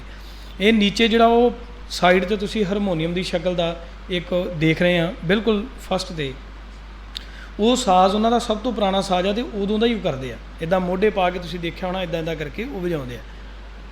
ਨੀਚੇ ਜਿਹੜਾ ਹੈਗਾ ਉਹ ਚਰਚ ਪਿਆਨੋ ਦਾ ਸੁਧਰਿਆ ਹੋਇਆ ਰੂਪ ਆ, ਸੈਕਿੰਡ ਫੋਟੋ। ਤੀਸਰੀ ਫੋਟੋ ਮੈਂ ਇਸ ਕਰਕੇ ਲਾਈ ਹੈ, ਉਹ ਮਾਣ ਮਹਿਸੂਸ ਕਰਦੇ ਆ ਇੱਕ ਸ਼ਹਿਰ ਦੀ ਵੱਡੇ ਫਲਾਈਓਵਰ ਦੇ ਉੱਪਰ ਆਪਣੇ ਸਾਜ਼ ਨੂੰ ਇਸ ਸ਼ਕਲ ਦੇ ਵਿੱਚ ਵੱਡੇ ਆਕਾਰ 'ਚ ਲਾ ਕੇ, ਉਹ ਨਾਲ ਮੇਅਰ ਖੜਾ ਹੋਇਆ ਵਾ ਉਹ ਸ਼ਹਿਰ ਦਾ, ਅਤੇ ਨਾਲ ਇੱਕ ਜਿਹੜਾ ਸੱਜਣ ਮਜੀਸ਼ੀਅਨ ਆ ਉੱਥੋਂ ਦਾ ਮੇਨ, ਉਹ ਖੜਾ ਹੋਇਆ, ਉਹਨੇ ਫੋਟੋ ਲਾਈ। ਉਹਨਾਂ ਨੇ ਉੱਥੇ ਫੋਟੋ ਖਿਚਾ ਕੇ ਇਨੈਗੋਰੇਸ਼ਨ ਦੇ ਉੱਤੇ ਖੜੇ ਹੋਇਆ, ਇੱਕ ਵੱਡਾ ਸਾਜ਼, ਤਾਂ ਕਿ ਸਿਟੀ ਦੇ ਅੰਦਰ ਐਂਟਰ ਹੁੰਦਿਆਂ ਸਾਰ ਉਹਨਾਂ ਨੂੰ ਪਤਾ ਲੱਗ ਜੇ ਕਿ ਵਾਇਲਨਿਸਟ ਦੇ ਜਿਹੜੇ ਲੋਕ ਨੇ ਉਹਨਾਂ ਦਾ ਸ਼ਹਿਰ ਆ ਗਿਆ। ਤੁਹਾਡੀ ਰਬਾਬ ਦਾ ਸ਼ਹਿਰ ਕਿੱਥੇ ਹੈ ਭਲਾ? ਬੋਲੋ ਜੀ। ਹਾਂਜੀ, ਸੁਲਤਾਨਪੁਰ ਲੋਧੀ। 2.5 ਸਾਲ ਹੋ ਗਏ ਸ਼੍ਰੋਮਣੀ ਕਮੇਟੀ ਕੋਲੋਂ ਪੱਥਰ ਦੀ ਰਬਾਬ ਨਹੀਂ ਲੱਗੀ ਅਜੇ ਤੱਕ ਸ਼ੀਸ਼ੇ ਦੇ ਵਿੱਚ, ਉਹ ਉੱਦਾਂ ਹੀ ਖਾਲੀ ਆਵਾਜ਼ਾਂ ਮਾਰੀ ਜਾਂਦਾ। ਜੇ ਅਸੀਂ ਕਿਹਾ ਅਸੀਂ ਲਵਾ ਦਈਏ, ਅਸੀਂ ਸੰਗਤ ਕੋਲੋਂ ਮਾਇਆ ਇਕੱਠੀ ਕਰਕੇ, ਦਸਵੰਧ ਇਕੱਠੀ ਕਰਕੇ ਅਸੀਂ ਰਬਾਬ ਦਾ ਇੱਕ ਮਾਡਲ ਪੱਥਰ ਦਾ ਬਣਾ ਕੇ ਅਸੀਂ ਰੱਖ ਦਿੰਦੇ, ਉਹ ਵੀ ਸਾਨੂੰ ਪ੍ਰਵਾਹ ਨਹੀਂ, ਕਿਉਂਕਿ ਉਹ ਸਾਡੇ ਹੰਕਾਰ ਨੂੰ ਸੱਟ ਵੱਜਦੀ ਹੈ ਵੀ ਭਾਈ ਤੁਸੀਂ ਕੌਣ ਹੁੰਦੇ? ਜੇ ਸ਼੍ਰੋਮਣੀ ਕਮੇਟੀ ਨਹੀਂ ਲਵਾ ਸਕਦੀ ਤਾਂ ਤੁਸੀਂ ਕੌਣ ਹੁੰਦੇ ਲਾਉਣ ਵਾਲੇ? ਸਾਡੇ ਕਿਸੇ ਪੰਜਾਬ ਦੀ ਐਂਟਰੀ ਦੇ ਉੱਤੇ ਤੁਹਾਨੂੰ ਰਬਾਬ ਮਿਲਦੀ ਹੋਵੇ, ਦਿਖਾ ਦਿਓ। ਅਸੀਂ ਡਿਵੈਲਪਮੈਂਟ ਦੇ ਚੱਕਰ ਵਿੱਚ ਜਾਂ ਅਗਾਂਹ ਵਧਣ ਦੇ ਚੱਕਰ 'ਚ ਇੰਨਾ ਅੱਗੇ ਲੰਘ ਗਏ ਹਾਂ ਕਿ ਸਾਨੂੰ ਇਹ ਭੁੱਲ ਹੀ ਗਿਆ ਵੀ ਅਸਲ ਕੀ ਸੀ। ਕੋਈ ਗੱਲ ਨਹੀਂ, ਕੋਈ ਗੱਲ ਨਹੀਂ, ਕੋਈ ਗੱਲ ਨਹੀਂ, ਕੋਈ ਗੱਲ ਨਹੀਂ, ਇਹ ਜਿਹੜਾ ਕੋਈ ਗੱਲ ਨਹੀਂ ਹੈ ਨਾ, ਇਹਨੇ ਸਾਨੂੰ ਉੱਥੇ ਸੁੱਟਤਾ ਕਿ ਹੁਣ ਤੁਹਾਨੂੰ ਆਪਣੇ ਸਾਜ਼ਾਂ ਬਾਰੇ ਜੇ ਖੋਜ ਵੀ ਕਰਨੀ ਹੈ ਨਾ, ਤੁਹਾਨੂੰ ਪ੍ਰੋਪਰ ਕਿਤਾਬਾਂ ਦੇ ਨਾਮ ਵੀ ਨਹੀਂ ਪਤਾ ਵੀ ਤੁਹਾਡੇ ਸਾਜ਼ ਬਾਰੇ। ਅੱਜ ਮੈਨੂੰ ਮੈਸੇਜ ਆਇਆ ਇੱਕ ਮੁੰਡੇ ਦਾ, ਕਹਿੰਦਾ ਜੀ ਮੈਂ ਕੱਲ੍ਹ ਯੂਨੀਵਰਸਿਟੀ ਦੇ ਵਿੱਚ ਭਾਈ ਤਾਰੂ ਸਿੰਘ, ਬੜੀ ਖਤਰਨਾਕ ਗੱਲ ਹੈ ਇਹ, ਮੇਰੇ ਕੋਲ ਮੈਸੇਜ ਹੈਗਾ WhatsApp 'ਤੇ, ਦਿਖਾ ਦੇਣਾ ਮੈਨੂੰ, ਭਾਈ ਸਾਹਿਬ ਜੀ ਭਾਈ ਤਾਰੂ ਸਿੰਘ ਜੀ ਦੇ ਜੀਵਨ ਦੇ ਵਿੱਚੋਂ ਕੀਰਤਨ ਬਾਰੇ ਕੁਝ ਲਿਖ ਕੇ ਭੇਜੋ, ਮੈਂ ਇੰਗਲਿਸ਼ ਦੇ ਵਿੱਚ ਯੂਨੀਵਰਸਿਟੀ 'ਚ ਬੋਲਣਾ। ਮੈਂ ਕਿਹਾ ਵੀਰੇ ਨਾ ਤੈਨੂੰ ਮੈਸੇਜ ਕਰਨ ਲੱਗਿਆ ਸੰਗ ਆਈ ਅਤੇ ਨਾ ਮੈਨੂੰ ਤੈਨੂੰ ਰਿਪਲਾਈ ਕਰਨ ਲੱਗਿਆ ਸੰਗ ਆਉਣੀ ਹੈ, ਪਰ ਹੈ ਸ਼ਰਮਨਾਕ ਗੱਲ ਹੈ। ਤੈਨੂੰ ਕੋਈ ਕਿਤਾਬ ਸਿੱਖਾਂ ਦੀ ਐਸੀ ਜਾਂ ਕੋਈ ਗ੍ਰੰਥ ਨਹੀਂ ਮਿਲਿਆ ਯੂਨੀਵਰਸਿਟੀ ਦੇ ਵਿੱਚੋਂ ਜਿਹਦੇ ਵਿੱਚ ਲਿਖਿਆ ਹੋਵੇ ਭਾਈ ਤਾਰੂ ਸਿੰਘ ਸਰੰਦੇ ਨਾਲ ਕੀਰਤਨ ਕਰਦਾ ਰਿਹਾ ਅਤੇ ਤੂੰ 4 ਲਾਈਨਾਂ ਉਹਦੇ ਬਾਰੇ ਬੋਲ ਸਕੇ। ਦੁਹਾਈਆਂ ਅਸੀਂ ਪਾਉਂਦੇ ਹਾਂ ਕਿ ਭਾਈ ਤਾਰੂ ਸਿੰਘ ਨੇ ਸਾਡੇ ਵਾਸਤੇ ਖੋਪਰੀ ਲਵਾਈ, ਪਰ ਜਿਹੜਾ ਭਾਈ ਤਾਰੂ ਸਿੰਘ ਨੇ ਕੀਰਤਨ ਕੀਤਾ ਇੰਨੇ ਸਾਲ ਖੇਤਾਂ ਦੇ ਵਿੱਚ ਬੈਠ ਕੇ ਸਰੰਦੇ ਨਾਲ, ਉਹ ਕਿੱਥੇ ਆ? ਉਹ ਹਿੱਸਾ ਕਿੱਥੇ ਆ? ਨਹੀਂ ਲੱਭਣਾ। ਕਿਉਂ? ਕਿਉਂਕਿ ਸਾਡੇ ਕੋਲ ਸਾਡੀ ਵਿਰਾਸਤ ਦੇ ਮਾਲਕ ਅਸੀਂ ਬਣਨਾ ਹੀ ਨਹੀਂ ਚਾਹੁੰਦੇ। ਹੁਣ ਉਹਨਾਂ ਨੇ ਆਪਣੇ ਸ਼ਹਿਰ 'ਚ ਲਾਈ ਹੈ ਆਹ ਫੋਟੋ ਹੈ ਜਿਹੜੀ, ਇਹ ਇਹਨਾਂ ਦੇ ਆਦੀਵਾਸੀ ਪੁਰਖਿਆਂ ਦੀ ਹੈ, ਫਰਾਂਸੀਸੀਆਂ ਦੇ ਆਦੀਵਾਸੀ ਪੁਰਖਿਆਂ ਵੱਲੋਂ ਜਿਹੜਾ ਵਾਇਲਨ ਦੀ ਪਹਿਲੀ ਸ਼ਕਲ ਤਿਆਰ ਕੀਤੀ ਗਈ ਸੀ ਉਹ ਇਸ ਤਰ੍ਹਾਂ ਦੀ ਸੀ। ਫਿਰ ਉਹਨੂੰ ਡਿਵੈਲਪ ਕਰਕੇ ਉਹਨਾਂ ਨੇ ਉੱਪਰ ਵਾਲੀਆਂ ਵਾਇਲਨ ਬਣਾਈਆਂ, ਚਰਚ ਪਿਆਨੋ ਤੋਂ ਡਿਵੈਲਪ ਹੋ ਕੇ ਉਹਨਾਂ ਨੇ ਉਹ ਕੀਬੋਰਡ ਬਣਾਏ, ਕੀਬੋਰਡ ਤੋਂ ਹੁਣ ਪਿਆਨੋ, ਅਤੇ ਉਹ ਇੰਨੇ ਆਪਣੀ ਸ਼ਿੱਦਤ ਨਾਲ ਉਹਨਾਂ ਨੇ ਕੰਮ ਕੀਤਾ, ਉਹ ਪੂਰੀ ਦੁਨੀਆ 'ਚ ਆਪਣਾ ਸਾਜ਼ ਪਹੁੰਚਾ ਗਏ। ਇਹਦੀ ਇੰਨੀ ਸਿਫਤ, ਇੰਨੀ ਪ੍ਰੈਜੈਂਟੇਸ਼ਨ, ਇੰਨੀ ਮਾਰਕੀਟਿੰਗ ਕੀਤੀ ਉਹਨਾਂ ਨੇ ਕਿ ਇਹਨਾਂ ਦੇ ਸਾਜ਼ ਤੁਹਾਨੂੰ ਪਸੰਦ ਹੈ, ਗੁਰੂ ਦੇ ਸਾਜ਼ ਨੇ। ਨੈਕਸਟ ਇਹ ਹੈਗਾ ਜੀ ਅਫਗਾਨੀ। ਹੁਣ ਮੈਂ ਇਹ ਦੁਕਾਨ ਦੀ ਫੋਟੋ ਇਸ ਕਰਕੇ ਲਈ ਆ, ਇਹਦੇ ਵਿੱਚ ਮੈਨੂੰ ਕੋਈ ਸਾਜ਼ ਲੱਭ ਕੇ ਦਿਖਾਓ ਜਿਹੜਾ ਭਰਪੂਰ ਮਾਤਰਾ ਦੇ ਵਿੱਚ ਹੋਵੇ, ਅਫਗਾਨ ਨੂੰ ਰੀਪ੍ਰਜੈਂਟ ਨਾ ਕਰਦਾ ਹੋਵੇ। ਸਾਰੇ ਹੀ ਸਾਜ਼ ਆ ਗਿਟਾਰਾਂ, ਜਿਹੜੀ ਗਿਟਾਰ ਆਈ ਆ ਹੁਣ, ਇਹ ਇਸ ਕਰਕੇ ਲਈ ਆ, ਕੋਈ ਨਾ ਕੋਈ ਛਲਾਰੂ ਉਹਨਾਂ ਦੇ ਵਿੱਚ ਵੀ ਹੋਊਗਾ ਕਿ ਭਾਈ ਮੈਂ ਤਾਂ ਗਿਟਾਰ ਵਜਾਉਣੀ ਹੈ ਜੀ, ਮੈਂ ਤਾਂ ਦੇਖਿਆ ਗੋਰਾ ਗਿਟਾਰ ਬੜੀ ਸੋਹਣੀ ਵਜਾਉਂਦਾ, ਉਹਨੇ ਆਪਣੀ ਮਾਰਕੀਟਿੰਗ ਕਰਕੇ ਵਿਚਾਰੇ ਨੇ ਉਹ ਉੱਪਰ ਵਾਲੀ ਲਾਈਨ ਥੋੜ੍ਹੀ ਜਿਹੀ ਗਿਟਾਰ ਦੀ ਰੱਖੀ, ਬਾਕੀ ਸਾਰੇ ਟਰਡੀਸ਼ਨਲ ਇੰਸਟਰੂਮੈਂਟ ਅਫਗਾਨਾਂ ਦੇ ਥੱਲੇ ਪਏ ਹੋਏ। ਤੁਹਾਡੀ ਇੱਕ ਦੁਕਾਨ ਦੀ ਫੋਟੋ ਮੇਰੇ ਨਾਲ ਸਾਂਝੀ ਕਰ ਦਿਓ ਜਿੱਥੇ ਤੁਹਾਡੇ ਸਾਜ਼ ਇੱਦਾਂ ਪਏ ਹੋਏ, ਤੁਸੀਂ ਸਿੱਧੇ ਜਾਓ ਅਤੇ ਸਿੱਧੇ ਵਾਪਸ ਆ ਜਾਓ। ਇੱਕ ਚੀਜ਼ ਹੋਰ ਐਡ ਕਰ ਲਓ, ਇਹ ਜਿੰਨੇ ਸਾਜ਼ ਵਾਇਲਨ, ਵਾਜਾ, ਫਲਾਣਾ ਫਲਾਣਾ ਫਲਾਣਾ ਫਲਾਣਾ, ਜਿੰਨੇ ਸਾਜ਼ ਮੈਂ ਤੁਹਾਨੂੰ ਦਿਖਾਏ ਆ, ਇਹ ਸਾਰੇ ਸਾਜ਼ਾਂ ਦਾ ਸਟੈਂਡਰਡ ਇੱਕ ਮੈਜ਼ਰਮੈਂਟ ਸੇਵ ਕੀਤੀ ਹੋਈ ਆ। ਉਹ ਤੋਂ ਬਿਨਾਂ ਤੁਹਾਨੂੰ ਪੂਰੀ ਦੁਨੀਆ 'ਚ ਕੋਈ ਵੱਡਾ ਛੋਟਾ ਸਾਈਜ਼ ਨਹੀਂ ਮਿਲਣਾ। ਮੈਂ ਹੋਰ ਕਲੀਅਰ ਕਰ ਦਿੰਦਾ, ਵਾਇਲਨ ਤੁਸੀਂ ਕਹਿੰਦੇ ਸਾਨੂੰ ਬੇਬੀ ਵਾਇਲਨ ਚਾਹੀਦੀ ਹੈ, ਤਾਂ ਤੁਸੀਂ ਫਰਾਂਸ ਚਲ ਜਾਓ, ਇੰਗਲੈਂਡ ਚਲ ਜਾਓ, ਜਰਮਨ ਚਲ ਜਾਓ, ਅਫਰੀਕਾ ਚਲ ਜਾਓ, ਕਿਤੇ ਹੀ ਚਲੇ ਜਾਓ, 208 ਦੇਸ਼ਾਂ ਦੇ ਵਿੱਚ ਤੁਸੀਂ ਦੁਕਾਨਦਾਰ ਨੂੰ ਜਾ ਕੇ ਕਹਿਣਾ ਮੈਨੂੰ ਬੇਬੀ ਵਾਇਲਨ ਚਾਹੀਦੀ ਹੈ, ਓਨੇ ਇੰਚ ਦੀ, ਓਨੀ ਵੱਡੀ, ਓਨਾ ਹੀ ਆਕਾਰ, ਸੇਮ ਸਾਊਂਡ ਤੁਹਾਨੂੰ ਦਊਗਾ। ਤੁਸੀਂ ਕਹੋ ਗਿਟਾਰ ਚਾਹੀਦੀ ਮੈਨੂੰ 15 ਸਾਲ ਦੇ ਬੱਚੇ ਵਾਸਤੇ, ਪੂਰੀ ਦੁਨੀਆ 208 ਦੇਸ਼ਾਂ 'ਚ ਕਿਤੇ ਹੀ ਚਲੇ ਜਾਓ, ਉਹ ਤੁਹਾਨੂੰ same size, same sound, same ਸਭ ਕੁਝ ਦੇਗਾ। ਤਾਂ ਪੰਜਾਬ ਦੇ ਵਿੱਚ ਤੁਸੀਂ ਸਤਿਗੁਰੂ ਦੀ ਰਬਾਬ ਲੈਣ ਲਈ ਚੱਲ ਜਾਓ ਅਤੇ ਤੁਹਾਨੂੰ 18 ਬੰਦੇ ਮਿਲਣਗੇ ਅਤੇ 18 ਬੰਦਿਆਂ ਦੀਆਂ 18 ਤਰ੍ਹਾਂ ਦੀਆਂ ਰਬਾਬਾਂ ਦੇ 18 ਤਰ੍ਹਾਂ ਦੇ ਸਾਊਂਡ ਹੈ। ਕਿੱਥੇ ਹੋਇਆ ਜੀ ਕੰਮ ਤੁਹਾਡੇ 'ਤੇ? ਤੁਸੀਂ ਕੀਤਾ ਕੰਮ ਸ਼ਿੱਦਤ ਨਾਲ, ਫਿਰ ਕਹਿੰਦੇ ਹੋ RSS ਨੇ ਡੋਬਤਾ। ਮੈਨੂੰ ਤਾਂ ਨਹੀਂ ਲੱਗਦਾ, ਮੈਂ ਤਾਂ 2.5 ਸਾਲ ਹੋ ਗਏ, ਮੇਰੇ ਤੱਕ ਤਾਂ RSS ਵਾਲਾ ਪਹੁੰਚੇ ਨਹੀਂ ਵੀ ਭਾਈ ਤੂੰ ਸਾਜ਼ ਨਾ ਵਜਾਇਆ ਕਰ। ਮੇਰੇ ਕੋਲ ਤਾਂ ਕਦੀ ਵੀ ਪੈਸਿਆਂ ਦਾ ਬੈਗ ਨਹੀਂ ਆਇਆ ਜੀ, ਜਿੱਦਾਂ ਰੌਲਾ ਪਾਉਂਦੇ ਜੀ, ਉਹ ਪੈਸੇ ਨਾਲ ਨਾ ਖਰੀਦੇ ਜਾਂਦੇ ਆ ਪ੍ਰਚਾਰਕ। ਮੈਂ ਤਾਂ ਡੀਕਣ ਡਿਆ ਕਦੋਂ ਦਾ ਹਰੀਕੇ ਪੱਤਨ ਬੂਹਾ ਖੋਲ੍ਹ ਕੇ ਰੱਖਦਾ, ਰਾਤ ਨੂੰ ਵੀ ਨਹੀਂ ਜਿੰਦਰਾ ਮਾਰਦਾ ਵੀ ਸ਼ਾਇਦ ਕੋਈ 12 ਵਜੇ ਆ ਕੇ ਕਹਦੇ ਭਾਈ ਸਾਹਿਬ 1.5 ਕਰੋੜ ਰੁਪਈਆ ਲੈ ਲਓ, ਬਹਿ ਜਾਓ ਤੁਸੀਂ। ਸਭ ਬਹਾਨੇ ਆ, ਸਾਡੀਆਂ ਆਪਣੀਆਂ ਨੀਤਾਂ ਮਾੜੀਆਂ, ਸਾਨੂੰ ਲੱਗਦਾ ਅਸੀਂ ਕੰਮ ਨਹੀਂ ਕਰਨਾ ਚਾਹੁੰਦੇ ਅਤੇ ਨਾ ਲਾ ਦਿਓ RSS ਦਾ। ਉਹ ਵਿਚਾਰੇ ਉੱਥੇ ਆਪ ਅਲੱਗ ਖੁਸ਼ ਹੋਈ ਜਾਂਦੇ, ਉਹ ਕਹਿੰਦੇ ਯਾਰ ਆਪਾਂ ਕੀਤਾ ਤਾਂ ਹੈ ਨਹੀਂ, ਆਪਣਾ ਨਾਂ ਵੱਜੀ ਜਾਂਦਾ ਉਹਨਾਂ ਦਾ। ਅਸੀਂ ਕਹਿੰਦੇ ਨਾ ਜੀ ਸੰਤੂਰ ਭਾਰਤ ਦੀ ਕਾਢ ਹੈ, ਉਹ ਦੇਖ ਲਓ ਸੰਤੂਰ ਭਾਰਤ ਦੀ ਕਾਢ ਨਹੀਂ ਹੈਗੀ। ਅਫਗਾਨ ਦਾ ਬੰਦਾ, ਪੁਰਾਣੀ ਪਿਕਚਰ ਹੈਗੀ ਆ, ਉਹਨਾਂ ਦਾ ਪੋਰਟਰੇਟ ਬਣਾਇਆ ਹੋਇਆ, ਉਹਦੇ ਵਿੱਚ ਪਿਆ, ਤੇ ਉਧਰ ਉਹਨਾਂ ਦੇ ਮਿਊਜ਼ੀਅਮ ਦੇ ਵਿੱਚ ਵੀ ਵਿਖਾਉਣ ਵਾਸਤੇ ਇੱਕ ਤਿੰਨੇ ਸਾਜ਼ ਪਏ ਹੋਏ ਆ ਜਿਹੜੇ ਅਫਗਾਨ ਵਜਾਉਂਦੇ ਆ। ਇਹ ਅਫਗਾਨੀ ਰਬਾਬ ਹੈ। ਤੁਸੀਂ ਜਾ ਕੇ ਸਰਚ ਕਰੋ ਗੂਗਲ ਦੇ ਉੱਤੇ ਅਫਗਾਨੀ ਰਬਾਬ, ਤੁਹਾਨੂੰ ਉੱਥੇ ਪੰਜਾਬੀ ਰਬਾਬ ਦੀ ਇੱਕ ਵੀ ਫੋਟੋ ਮਿਲ ਜੇ ਤਾਂ ਮੈਨੂੰ ਸੈਂਡ ਕਰ ਦਿਓ। ਤੇ ਤੁਸੀਂ ਗੂਗਲ ਤੇ ਜਾ ਕੇ ਭਰੋ ਪੰਜਾਬੀ ਰਬਾਬ, ਤੇ ਤੁਹਾਨੂੰ ਨਾਨਕਸ਼ਾਹੀ ਰਬਾਬ ਦੀ ਕੋਈ ਇੱਕ ਫੋਟੋ ਮਿਲ ਜੇ ਤਾਂ ਮੈਨੂੰ ਸੈਂਡ ਕਰ ਦਿਓ। YouTube ਦੇ ਉੱਤੇ ਜਾ ਕੇ ਭਰੋ ਰਬਾਬ ਲੈਸਨ ਬੇਸਿਕ, ਤੁਹਾਨੂੰ ਸਾਰੇ ਲੈਸਨ A to Z ਅਫਗਾਨੀ ਰਬਾਬ ਦੇ ਮਿਲਣਗੇ। ਨਾਨਕਸ਼ਾਹੀ ਰਬਾਬ ਦਾ ਮੈਨੂੰ ਇੱਕ ਲੈਸਨ ਮਿਲੇ ਤੁਹਾਨੂੰ ਤੇ ਸੈਂਡ ਕਰ ਦਿਓ। ਚੈਲੰਜ ਹੈ ਮੇਰਾ। ਇਹ RSS ਕਹਿੰਦੀ ਹੈ ਕਿ ਨਾ ਪਾਓ ਲੈਸਨ YouTube ਤੇ। ਨੈਕਸਟ ਇਹ ਹੈ ਜੀ ਮੰਗੋਲਿਆਈ ਸਾਜ਼। ਇਹ ਪਹਿਲੀ ਵਾਰੀ ਤੁਸੀਂ ਸ਼ਾਇਦ ਇਹਦੇ ਦਰਸ਼ਨ ਕਰ ਰਹੇ ਆ। ਇਹ ਜਿਹੜੀ ਸਿੰਗਿੰਗ ਕਰਦੇ ਆ, ਇਹ ਇਹਨਾਂ ਦਾ ਬੱਬੂ ਮਾਨ ਹੈ ਜਿਹੜਾ ਆ ਨੀਚੇ, ਮਤਲਬ ਫੇਮਸ ਬੰਦਾ ਹੋਣੇ ਕੀ ਕਹੀਏ ਉਹੀ ਕਹਿਣਾ। ਇਹ ਇਹਨਾਂ ਦਾ ਫੇਮਸ ਸਿੰਗਰ ਆ ਪੂਰੀ ਦੁਨੀਆ ਦੇ ਵਿੱਚੋਂ। ਇਸ ਬੰਦੇ ਦੇ ਤੁਸੀਂ ਇਹਦੇ ਸ਼ੋਅ ਕੱਢ ਕੇ ਦੇਖ ਲਓ YouTube ਦੇ ਉੱਤੇ, ਤੁਸੀਂ ਇਹਦੀ ਸਿੰਗਿੰਗ ਸੁਣੋਗੇ ਨਾ ਤਾਂ ਤੁਸੀਂ 3 ਰਾਤਾਂ ਸੌਂ ਨਹੀਂ ਸਕਦੇ, ਇੰਨੀ ਡਰਾਉਣੀ ਸਿੰਗਿੰਗ ਆ। ਇਹਨੂੰ ਕਹਿੰਦੇ ਨੇ ਥਰੋਟ ਸਿੰਗਿੰਗ। ਥਰੋਟ ਗਲੇ ਦੇ ਅਸੀਂ ਐਸੇ ਹਿੱਸੇ 'ਚੋਂ ਗਾਉਂਦੇ ਹਾਂ, ਕੰਨ ਦੇ ਬਿਲਕੁਲ 2 ਇੰਚ ਤੋਂ ਥੱਲੇ ਗਾਉਂਦੇ ਹਾਂ ਅਸੀਂ। ਇਹ ਪੂਰੇ ਕੰਨ ਤੋਂ 5-7 ਇੰਚ ਥੱਲੇ ਜਿਹੜਾ ਤੁਹਾਡੀ ਘੰਡੀ ਹੁੰਦੀ ਆ, ਘੰਡੀ ਦੇ ਥੱਲੇ ਇੱਕ ਛੋਟਾ ਜਿਹਾ ਇੱਦਾਂ ਕਰਵ ਬਣੀ ਹੁੰਦੀ ਨਾ ਤੁਹਾਡੇ ਗਲੇ ਦੇ ਵਿੱਚ, ਇਹ ਉੱਥੋਂ ਗਾਉਂਦੇ ਆ। ਉੱਥੋਂ ਗਾਉਣ ਦਾ ਇੱਕ ਕਾਰਨ ਹੈਗਾ ਕਿ ਤੁਹਾਡੀ ਆਵਾਜ਼ 'ਚ ਨਾ ਕੰਪਨ ਬਹੁਤ ਹੁੰਦੀ,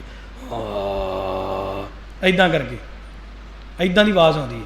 ਹੁਣ ਤੁਸੀਂ ਸੁਣਨਾ ਪਸੰਦ ਕਰੋਗੇ ਇੱਦਾਂ ਦੀ ਆਵਾਜ਼ 'ਚ ਕੀਰਤਨ?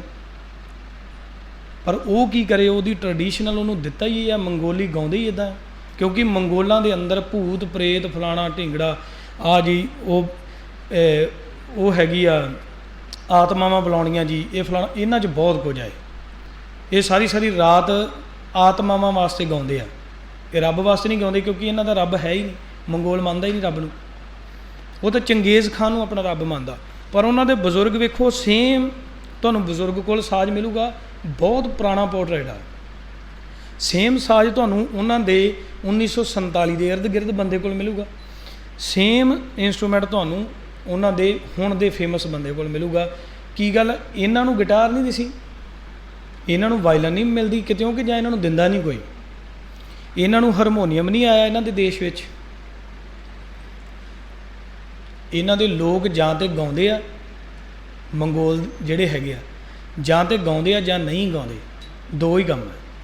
ਕੀ ਕਰਦੇ ਆ, ਜਾਂ ਤਾਂ ਗਾਉਂਦੇ ਆ ਤੇ ਜਾਂ ਨਹੀਂ ਗਾਉਂਦੇ। ਜੇ ਗਾਉਂਦੇ ਆ ਤਾਂ ਇਹਦੇ ਨਾਲ ਹੀ ਗਾਉਂਦੇ ਆ, ਜੇ ਨਹੀਂ ਗਾਉਣਾ ਤਾਂ ਫਿਰ ਨਹੀਂ ਗਾਉਂਦੇ।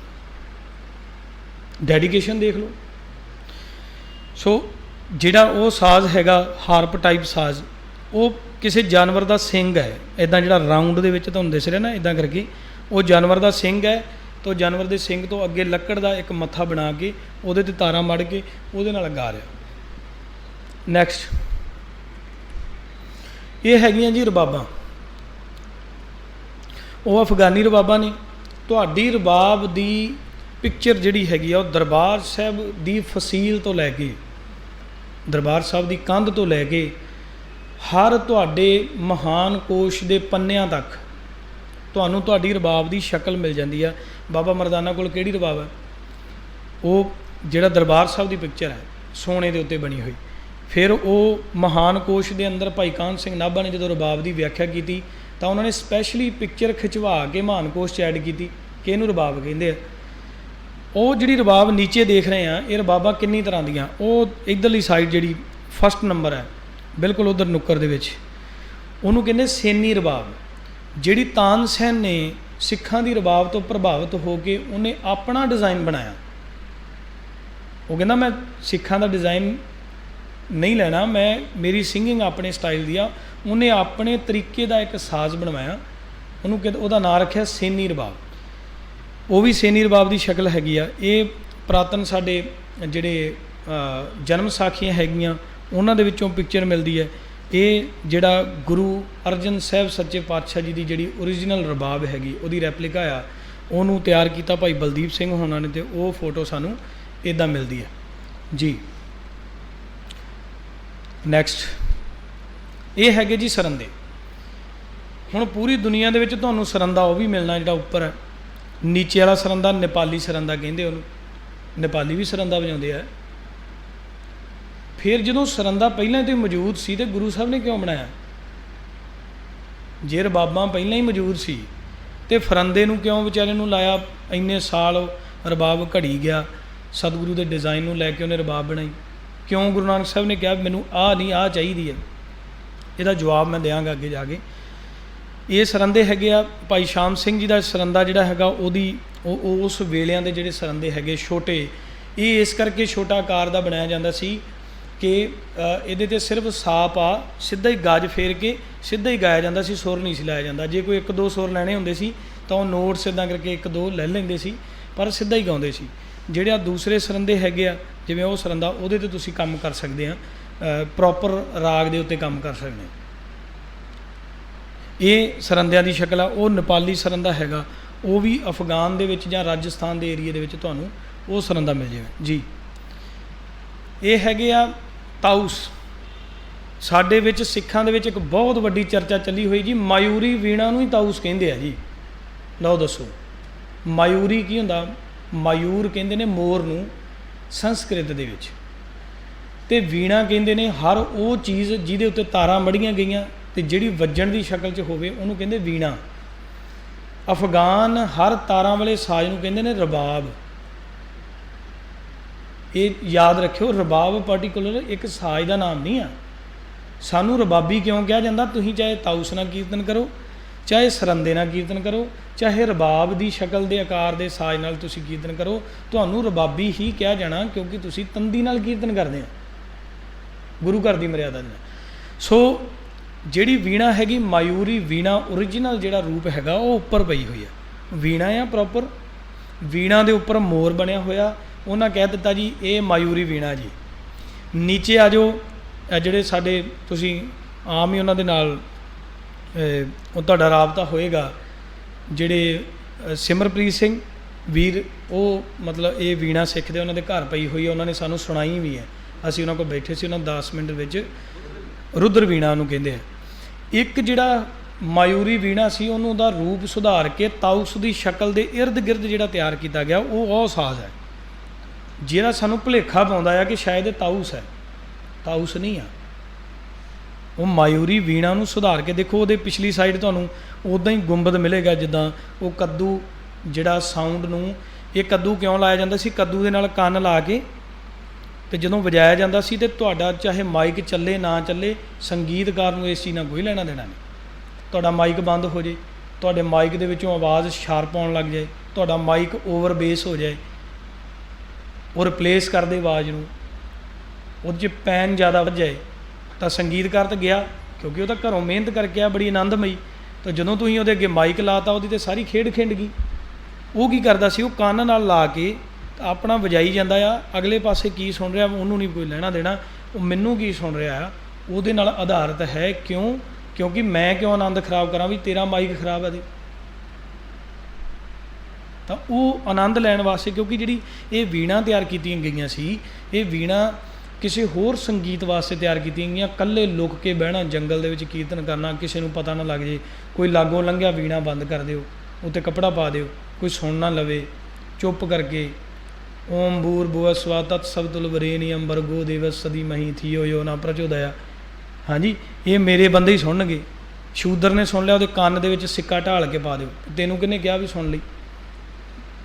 ਤਾਂ ਸਤਿਗੁਰੂ ਨੇ ਸਾਰੀਆਂ ਕੰਧਾਂ ਤੋੜੀਆਂ, ਭਰਮ ਕਾ ਸੰਗਲ ਤੋੜ ਨਿਰਾਲਾ। ਸਤਿਗੁਰੂ ਨੇ ਸਾਰੇ ਭਰਮ ਦੇ ਸੰਗਲ ਤੋੜ ਕੇ ਤੁਹਾਨੂੰ ਉਹ ਸੰਗੀਤ ਦਿੱਤਾ, ਉਹ ਸਾਜ਼ ਦਿੱਤੇ ਜਿਹੜੇ ਆਜ਼ਾਦ ਨੇ। ਇਹ ਜਿਹੜੀ ਹੈਗੀ ਹੈ ਵੀਣਾ ਤੁਸੀਂ ਦੇਖ ਰਹੇ ਆ, ਸੈਂਟਰ 'ਚ ਫੋਟੋ ਲੱਗੀ ਹੋਈ ਆ, ਇਹਨੂੰ ਕਹਿੰਦੇ ਨੇ ਨਾਗ ਵੀਣਾ, ਕਿਉਂਕਿ ਉਹਦੇ ਉੱਪਰਲੇ ਬੰਨੇ ਦੇਖੋ ਜਿਹੜਾ ਇਹਨਾਂ ਦਾ ਮੇਨ ਦੇਵਤਾ ਹੈਗਾ ਨਾਗ, ਜਿਹਨੂੰ ਇਹ ਸ਼ੇਸ਼ ਨਾਗ ਕਹਿੰਦੇ ਆ, ਉਹਦੀ ਸ਼ਕਲ ਦੇ ਵਿੱਚ ਫਿਰ ਉਹਨਾਂ ਨੇ ਤਿਆਰ ਕੀਤੀ। ਨੀਚੇ ਸੇਮ ਤੁਹਾਨੂੰ ਕੱਦੂ ਮਿਲੇਗਾ। ਥੱਲੇ ਆ ਜਾਓ ਤੁਸੀਂ, ਉਹ ਜਿਹੜੀ ਹੈ ਉਹ ਤੁਹਾਨੂੰ ਟਰਟਲ ਮਿਲੇਗਾ ਕਸ਼ੂਕੁਮਾ, ਉਹਨੂੰ ਕਹਿੰਦੇ ਨੇ ਕਸ਼ਪ ਵੀਣਾ, ਕਿਉਂਕਿ ਉਹਦਾ ਨਾਮ ਕਸ਼ਪ ਹੈ। ਤਾਂ ਉਹਨਾਂ ਨੇ ਸਾਨੂੰ ਜੋ ਤਿਆਰ ਕਰਕੇ ਦਿੱਤਾ, ਉਹ ਸਾਡਾ ਤਾਊਸ ਜਿਹੜਾ ਹੈਗਾ ਉਹਦੀ ਸ਼ਕਲ ਕੀਰਤਨ ਕਿੱਦਾਂ ਕਰਨਾ ਤਾਊਸ ਨਾਲ। ਇੱਕ ਬੜੀ ਚੀਜ਼ ਸਾਨੂੰ ਬੜੀ ਸੋਹਣੀ ਉਸ ਦਿਨ ਸ਼ਮਿੰਦਰਪਾਲ ਉਸਤਾਦ ਜੀ ਹੋਣਾ ਨੇ ਸਮਝਾਈ ਕਿ ਸਿੱਖਾਂ ਦੇ ਸਾਰੇ ਸਾਜ਼ਾਂ 'ਚ ਤੰਦੀ ਪੈਂਦੀ ਹੈ, ਤਾਰ ਨਹੀਂ ਪੈਂਦੀ ਲੋਹੇ ਦੀ।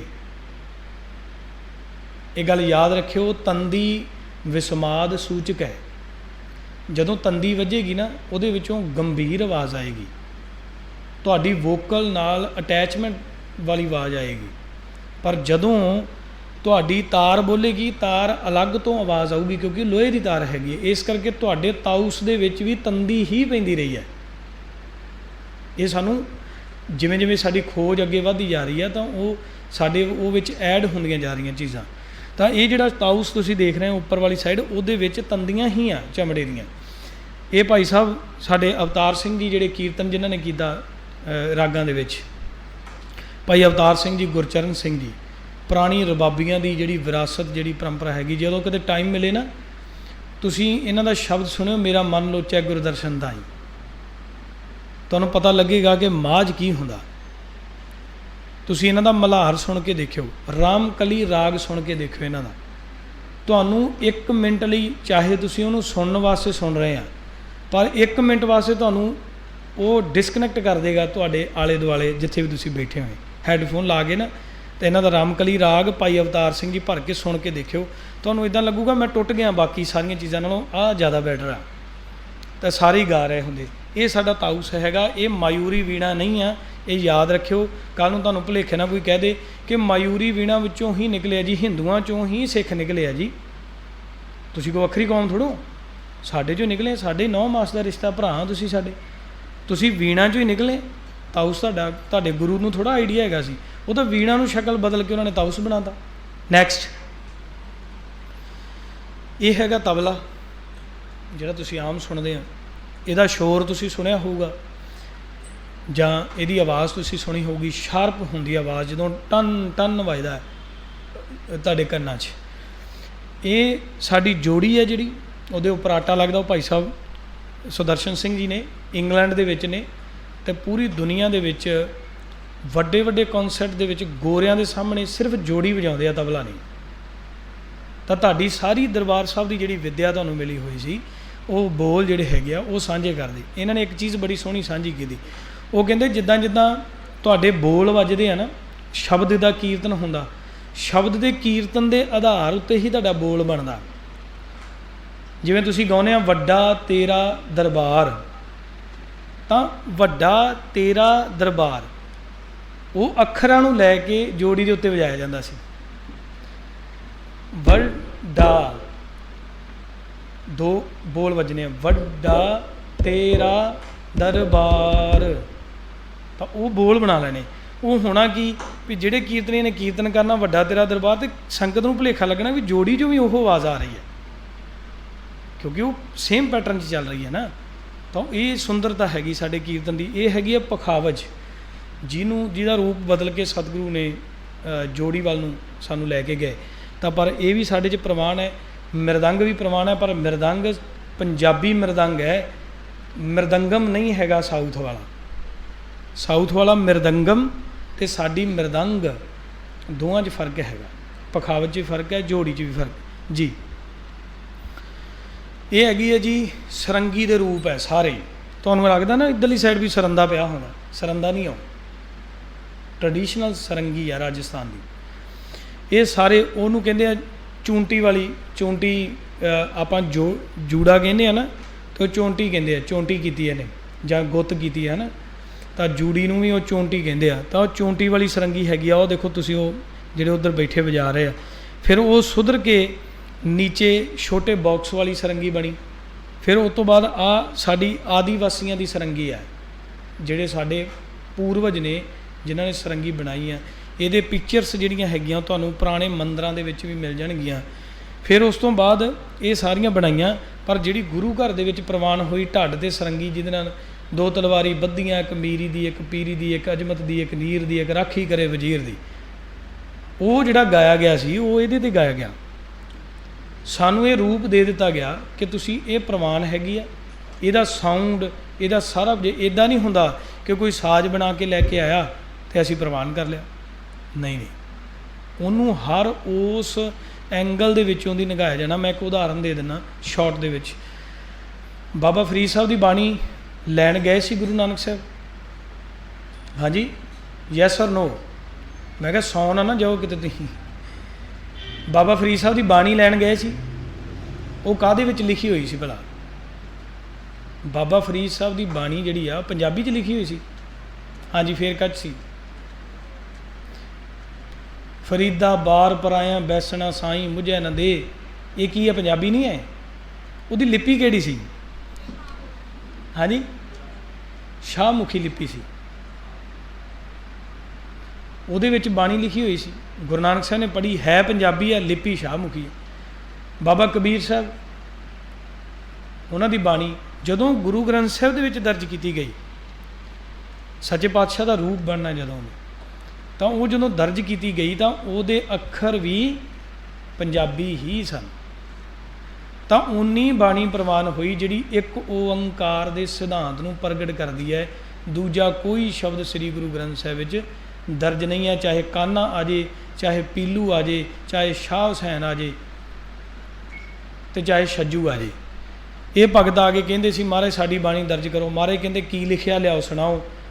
ਹਾਂਜੀ, ਤਾਂ ਉਹ ਇੱਕ ਕਹਿੰਦਾ ਵੀ ਕਾਗਦ ਸੰਧੀ ਪੂਤਰੀ ਤਉ ਨ ਤਰੀਆ ਨਿਹਾਰ। ਸਤਿਗੁਰੂ ਕਹਿੰਦੇ ਉੱਡ ਜਾ, ਭੱਜ ਜਾ। ਇੱਕ ਕਹਿੰਦਾ ਜਿਹੜੀ ਮੌਜ ਛੱਜੂ ਦੇ ਚਬਾਰੇ ਉਹ ਬਲਖਣਾ ਬੁਖਾਰੇ, ਕਹਿੰਦੇ ਉੱਡ ਜਾ। ਇੱਕ ਓਂਕਾਰ ਦਾ ਸਿਧਾਂਤ ਕਿੱਥੇ ਆ ਵੀ? ਸੋ ਤੁਹਾਡੀ ਕਸਵੱਟੀ ਹੈ, ਮੈਂ ਪਹਿਲਾਂ ਕਿਹਾ ਸੀ ਨਾ ਕਸਵੱਟੀ, ਗੁਰੂ ਘਰ ਕਸਵੱਟੀ ਤੋਂ ਬਿਨਾਂ ਐਂਟਰੀ ਨਹੀਂ ਦਿੰਦਾ। ਉਹ ਕਸਵੱਟੀ ਦੇ ਆਧਾਰ 'ਤੇ ਜੋ ਸਰੰਗੀ ਤਿਆਰ ਹੋਈ ਉਹ ਤੁਹਾਨੂੰ ਦਿੱਤੀ ਗਈ, ਤਾਂ ਉਹਦੇ ਨਾਲ ਅਸੀਂ ਵਾਰਾਂ ਗਾਉਂਦੇ। ਇੱਕ ਗੱਲ ਦੀ ਖੁਸ਼ੀ ਹੈ ਕਿ ਸਾਡੀ ਸਰੰਗੀ ਅਜੇ ਤੱਕ ਜ਼ਿੰਦਾ ਵਾ, ਉਹਦੇ ਨਾਲ ਛੇੜਛਾੜ ਨਹੀਂ ਹੋਈ, ਨਾ ਜੋੜੀ ਨਾਲ ਛੇੜਛਾੜ ਹੋਈ। ਅੱਗੇ ਜੀ,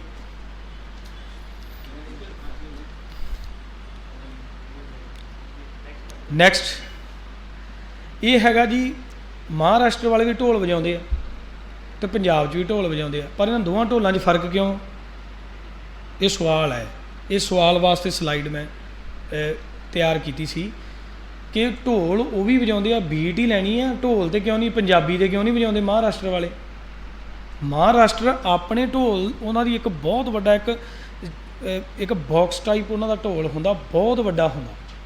ਤਾਂ ਪੰਜਾਬੀ ਵੀ ਤਾਂ ਢੋਲ ਵਜਾਉਂਦੇ ਹੀ ਹੈ, ਫਿਰ ਪੰਜਾਬ ਦਾ ਅਤੇ ਮਹਾਰਾਸ਼ਟਰ ਦਾ ਫਰਕ ਕਿਉਂ? ਨੈਕਸਟ, ਸੰਖ ਦੀ ਥਾਂ 'ਤੇ ਨਰਸਿੰਘਾ ਵੱਜਦਾ ਵੇਖਿਆ ਕਦੀ? ਵੀ ਮੰਦਰ ਦੇ ਵਿੱਚ ਸ਼ਾਮ ਨੂੰ ਸੰਖ ਪੂਰਨਾ, ਉਹ ਕਹਿੰਦਾ ਚੱਲ ਕੋਈ ਨਹੀਂ ਸੰਖ ਨਹੀਂ ਹੈਗਾ, ਨਰਸਿੰਘਾ ਹੀ ਵਜਾ ਦੇ ਯਾਰ। ਕਿਉਂਕਿ ਨਰਸਿੰਘਾ ਦੀ ਆਵਾਜ਼ ਜੰਗ ਨੂੰ ਰੀਪ੍ਰਜੈਂਟ ਕਰਦੀ ਹੈ। ਸਤਿਗੁਰੂ ਨੇ ਕਿਹਾ ਸੀ ਮਹਾਰਾਜ ਜੀ ਤੁਸੀਂ ਕਿਲ੍ਹੇ 'ਚ ਨਹੀਂ ਰਹੋਗੇ, ਪੰਜਾਂ ਨੇ ਕਿਹਾ ਇਹ ਪੰਜਾਂ ਦਾ ਹੁਕਮ ਹੈ। ਜਦੋਂ ਅਸੀਂ ਕਹਿ ਰਹੇ ਹਾਂ ਕਿ ਤੁਸੀਂ ਕਿਲ੍ਹੇ 'ਚ ਨਹੀਂ ਰਹਿਣਾ, ਅਸੀਂ ਸ਼ਹੀਦ ਹੋ ਜਾਂਦੇ ਤੁਹਾਡੇ ਵੱਲ, ਪਰ ਤੁਸੀਂ ਤਾਂ ਕੌਮ ਦੀ ਅਗਵਾਈ ਕਰਨੀ ਨਾ, ਜੇ ਵੱਡੇ ਵੱਡੇ ਕਾਰਜ ਪਏ ਹੋਏ ਕਰਨ ਵਾਲੇ।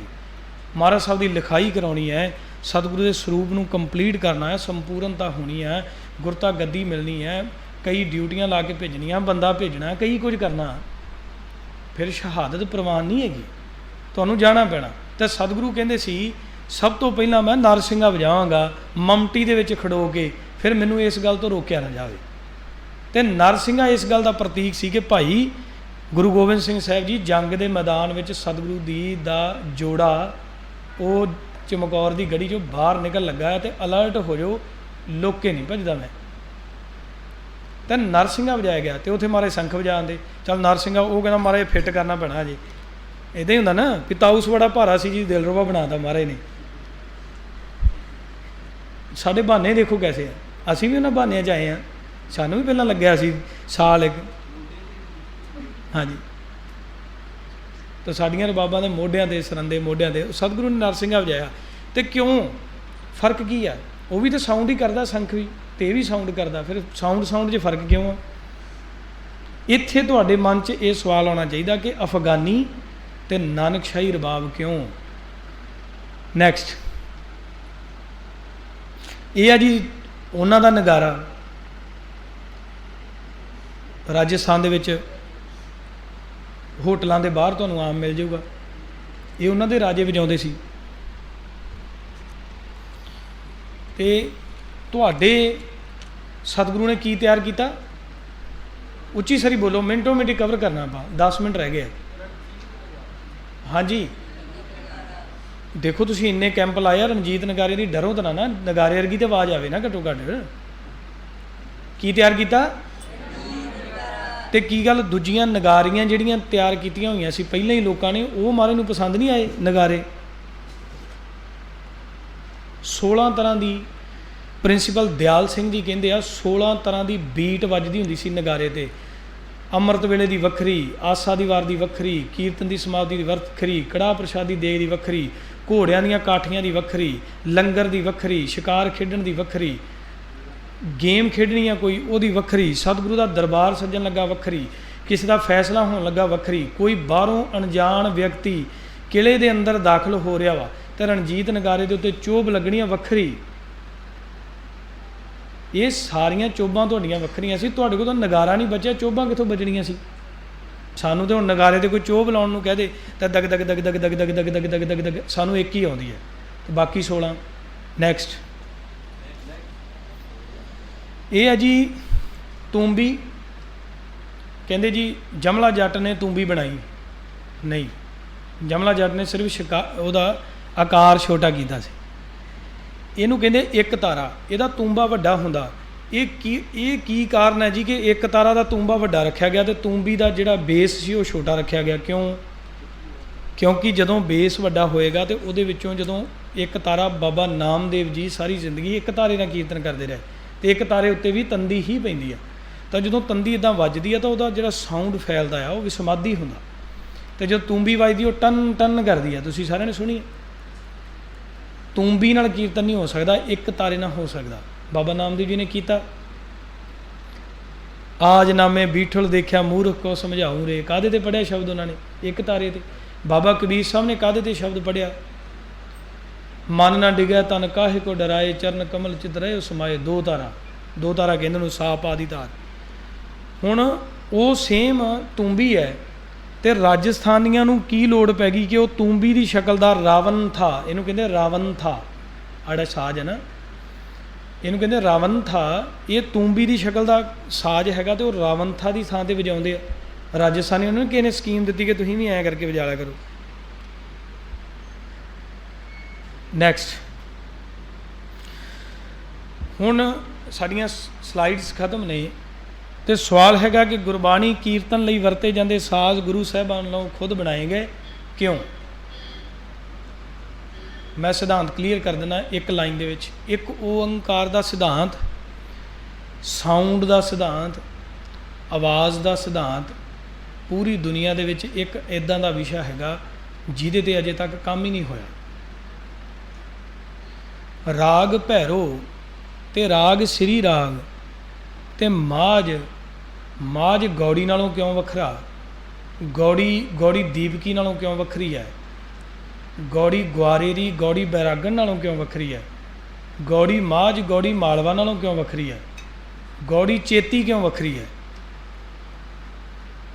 ਜੇ ਰਾਗ ਹੀ ਗਾਉਣਾ ਸੀ ਇੱਕੇ ਰਾਗ 'ਚ ਉੱਤੇ ਲਿਖ ਦਿੰਦੇ ਸ੍ਰੀ ਰਾਗ ਤੇ ਸਾਰੀ ਬਾਣੀ ਇੱਕੋ ਵਾਰੀ ਲਿਖ ਦਿੰਦੇ, ਕਹਿੰਦੇ ਯਾਰ ਜਿੱਦਾਂ ਜੀ ਕਰਦਾ ਗਾ ਲਿਓ।